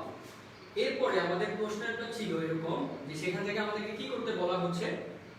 সেখান থেকে আমাদেরকে সাম্য ধ্রুবকের মান বের করতে বলা হচ্ছে। তো সাম্য ধ্রুবকের মান আমরা যখনই বের করব আমরা ভরক্রিয়ার সূত্রটাকে মনে করে ফেলবো। ভরক্রিয়ার সূত্র অনুযায়ী Kc সমান আমাদের কি ছিল?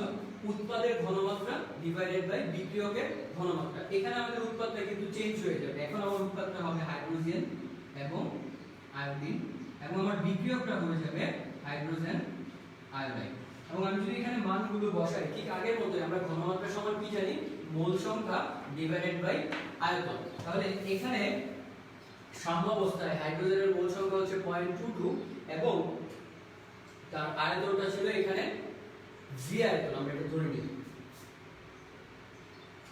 যেহেতু আমাদের প্রশ্নে কোনো ধরনের আয়তন দেয়া ছিল না সুতরাং আমরা পাত্রের আয়তন ধরে নিব ভি আয়তনের একটা পাত্র। এবং আয়োডিনের পরিমাণ ছিল 0.22 মোল এবং আয়তন পাত্রের আয়তন ভি মোল।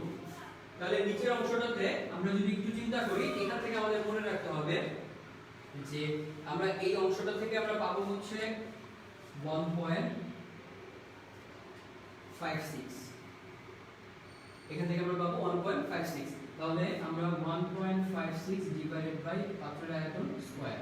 তো আমরা এই জায়গা থেকে খুব সহজে বুঝে যাচ্ছে আমাদের পাত্রের আয়তনের অংশটা ভি স্কয়ারটা চলে যাবে। তো আমরা এই অংশটাকে যদি একটু উপরে চিন্তা করি তাহলে আমাদের ক্যালকুলেশনটা এরকম আগাবে Kc সমান 0.22 square divided by V square divided by 156 square. তাহলে ভি স্কয়ার কাটা যাচ্ছে, আমরা পাচ্ছি কি 0.22 স্কয়ার 1.56 স্কয়ার। এখান থেকে আমরা আসলে আমাদের Kc এর যে মানটা সেই মানটা আমরা পেয়ে যাব। এবং এটাই ছিল আমাদের প্রশ্নের উত্তর বা যে প্রশ্নটা আমাদের কাছে জানতে চাওয়া হয়েছিল সেটা ছিল যে একটা নির্দিষ্ট তাপমাত্রায় একটা নির্দিষ্ট পরিমাণ হাইড্রোজেন আয়োডাইড একটা ভি আয়তনের পাত্রে দেওয়া ছিল। সেই হাইড্রোজেন আয়োডাইডটাকে বিয়োজিত করতেছিলাম আমরা এবং আমরা অপেক্ষা করতেছিলাম বিক্রিয়াটা কখন সাম্যাবস্থায় উপনীত হবে। এবং সেই সাম্যাবস্থায় আমরা দেখতে পাই যে বিক্রিয়ায় হাইড্রোজেন আয়োডাইড বিয়োজিত হয় 22% এবং আমাদের কাছে জানতে চাওয়া হয় ওই তাপমাত্রায় সাম্য ধ্রুবক বা Kc এর মান কত। তো আমরা প্রথমে আমাদের বিক্রিয়া লিখলাম, সমতাকরণ করলাম, সাম্যাবস্থায় মোল সংখ্যাগুলো বের করলাম, তারপরে ভরক্রিয়ার সূত্র অনুযায়ী আমরা Kc বা তার সমীকরণটা লিখলাম। সেখানে আমাদের সাম্যাবস্থার মানগুলোকে ব্যবহার করে আমরা ফাইনালি যে অংশটা পেলাম তার রেজাল্টটাই হবে আমাদের সাম্য ধ্রুবক বা Kc এর মান। তো আশা করি আমাদের যে প্রশ্নগুলো ছিল বা ম্যাথসগুলো ছিল সেই ম্যাথসগুলো আমরা সবাই বুঝতে পারছি। তো আমি শুরুতেই বলে দিয়েছিলাম যে আমরা যদিও দুইটা ম্যাথ প্রবলেম সলভ করলাম বাট আমাদের এখান থেকে স্টেপগুলো ভালো করে মনে রাখতে হবে। স্টেপগুলো কি কি ছিল? প্রথমত আমাদের মনে রাখতে হবে একটা রাসায়নিক বিক্রিয়া আমাদের প্রশ্নে বর্ণনা করা থাকবে, সেই রাসায়নিক বিক্রিয়ার সমীকরণটা আমাদের লিখতে পারতে হবে। দ্বিতীয়ত ওই রাসায়নিক বিক্রিয়ার সমীকরণটাকে সমতা করতে হবে। তৃতীয়ত সাম্যাবস্থায় ওই রাসায়নিক বিক্রিয়াতে কত মোল বিক্রিয়ক এবং কত মোল উৎপাদ উপস্থিত সেই অংশটা আমাদেরকে বের করতে হবে।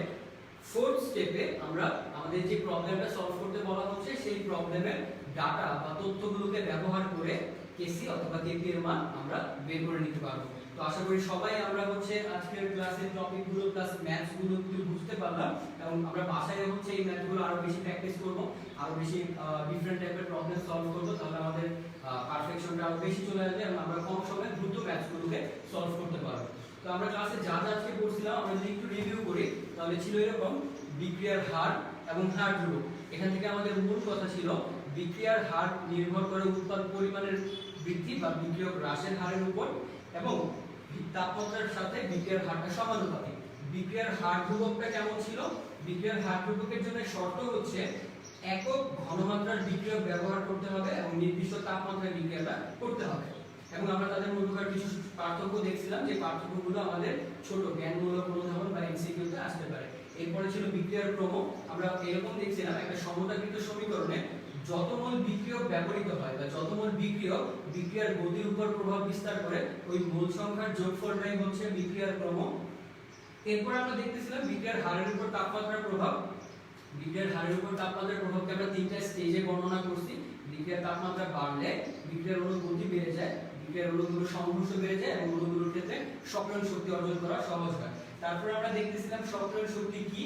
সক্রিয়ণ শক্তিটা ছিল একটা ন্যূনতম শক্তি, যে শক্তি অর্জন করলে বিক্রিয়ক সমূহ উৎপাদে তৈরি হওয়ার সক্ষমতা বা সামর্থ্য অর্জন করে। এবং আমরা গ্রাফ থেকে একটা জিনিস বুঝতে পারছিলাম, সেটা ছিল সক্রিয়ণ শক্তি বেশি হলে বিক্রিয়ার গতিবেগ কমে যায়, সক্রিয়ণ শক্তি কম হলে বিক্রিয়ার গতিবেগ বেড়ে যায়। তারপরে আমাদের যে টপিকটা ছিল ভর ক্রিয়ার সূত্র, এটা আমাদের এই চ্যাপ্টারের জন্য খুবই ইম্পর্টেন্ট। ভর ক্রিয়ার সূত্রটা ছিল এমন: একটা নির্দিষ্ট তাপমাত্রায় কোন একটা রাসায়নিক বিক্রিয়ার গতিবেগ বা হার বিক্রিয়ক সমূহের সক্রিয় ভরের সমানুপাতিক। তারপরে আমরা দেখতেছিলাম যে সাম্য অবস্থায় কেপি এবং কেসি কিভাবে নির্ণয় করা হয়। সেটা আসলে একটা রাসায়নিক বিক্রিয়া যখন বহুমুখী সাম্য অবস্থায় পরিণত হয় তখন সম্মুখ এবং পশ্চাৎ বিক্রিয়ার গতিবেগটা সমান থাকে, এবং সম্মুখ এবং পশ্চাৎ বিক্রিয়ার ক্ষেত্রে যদি আমরা ভর ক্রিয়ার সূত্রটাকে অ্যাপ্লাই করি বা প্রয়োগ করি তখনই আমরা নতুন একটা সাম্য ধ্রুবক পাই, একটা ধ্রুবক পাই। সেই ধ্রুবকটাকে আমরা বলি সাম্য অবস্থায় বা সাম্য ধ্রুবক। এবং এই সাম্য ধ্রুবক নির্ভর করে বিক্রিয়াটা কোন স্টেজে করা হচ্ছে বা কোন অবস্থায় করা হচ্ছে। যদি কঠিন বা তরল অবস্থায় করা হয় তাহলে এই সাম্য ধ্রুবকটা আমরা পাবো কনসেন্ট্রেশন বা ঘনমাত্রার সাপেক্ষে, তখন তাকে আমরা প্রকাশ করব কেসি দ্বারা। আর যদি বিক্রিয়াটা গ্যাসীয় অবস্থায় করা হয় তাকে আমরা পাবো আংশিক চাপের সাপেক্ষে, তখন আমরা তাকে প্রকাশ করব কে অফ পি দ্বারা। এরপরে আসলে আমরা আমাদের কেপি এবং কেসি সংক্রান্ত দুইটা ম্যাথস দেখলাম। তো যদিও আসলে আমরা কেপি নির্ণয়টা আজকে দেখি নাই, বাট আমরা কেসি এবং কেপি সম্পর্কটা এর পরের কোনো ক্লাসে আমরা দেখব, এবং কিভাবে কেসি থেকে কেপি এর মানটাকে বের করা যায় ওই ম্যাথগুলো আমরা আবার প্র্যাকটিস করব। তো আপাতত তোমরা বাসায় কেসি সংক্রান্ত ম্যাথগুলো করতে থাকো এবং এই টপিকগুলো বাসায় পড়তে থাকো, এবং এর পরবর্তীতে ক্লাসটা যখন আমরা নিব তোমাদের এই টপিকের প্রবলেমের কোশ্চেনগুলো তোমরা আমাদেরকে বলতে পারো, আমরা চেষ্টা করব সলভ করে দেওয়ার। তো সবাই আশা করি অনেক ভালো থাকবে, সেফ থাকবে, এবং আমাদের পরবর্তী যে লাইভ ক্লাসটা হবে সেটা বুধবার 29 তারিখে হবে। তোমাদের বিন্যাসের যে সিকোয়েন্সটা চলতেছিল, বিন্যাসের যে ধারাগুলো চলতেছিল, ওই ধারারই আরেকটা পরবর্তী ক্লাস। এটা অমিত ভাইয়া নিবে এবং ক্লাসের সময়টা দুপুর 3:15। তো আমরা সবাই এই ক্লাসটাতে জয়েন করব, কারণ বিন্যাস এবং সমাবেশ আমাদের এইচএসসির জন্য খুবই ইম্পর্টেন্ট একটা টপিক, এবং আমরা যদি স্টেপ বাই স্টেপ এই ক্লাসগুলোকে ফলো করতে পারি তাহলে আমাদের বাসায় বসে বসে বিন্যাস সমাবেশের চ্যাপ্টারটা শেষ হয়ে যাবে। তো আমাদের আজকের ক্লাসে রাসায়নিক পরিবর্তনের যে টপিকগুলো আমরা কাজ করলাম সেই টপিকগুলো সবাইকে বলা হলো। তো আশা করি পরবর্তী ক্লাসে আমরা এই টপিক রিলেটেড বা এর পরের টপিকগুলো থেকে কাজ করব এবং আরো বেশি ম্যাথস প্রবলেম সলভ করব।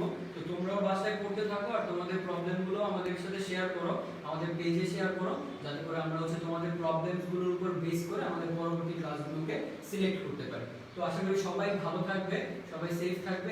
এই অবস্থাটাতে আসলে আমাদের সবার যার যার জায়গা থেকে সবাইকে একটু সাহায্য করার মানসিকতা তৈরি করা উচিত, এবং আমরা আশা করি সবাই আমরা সেটা করতেছি এবং আরো বেশি করে করব, এবং এভাবে আমরা সেফ থাকবো। সবাইকে আসসালামু আলাইকুম।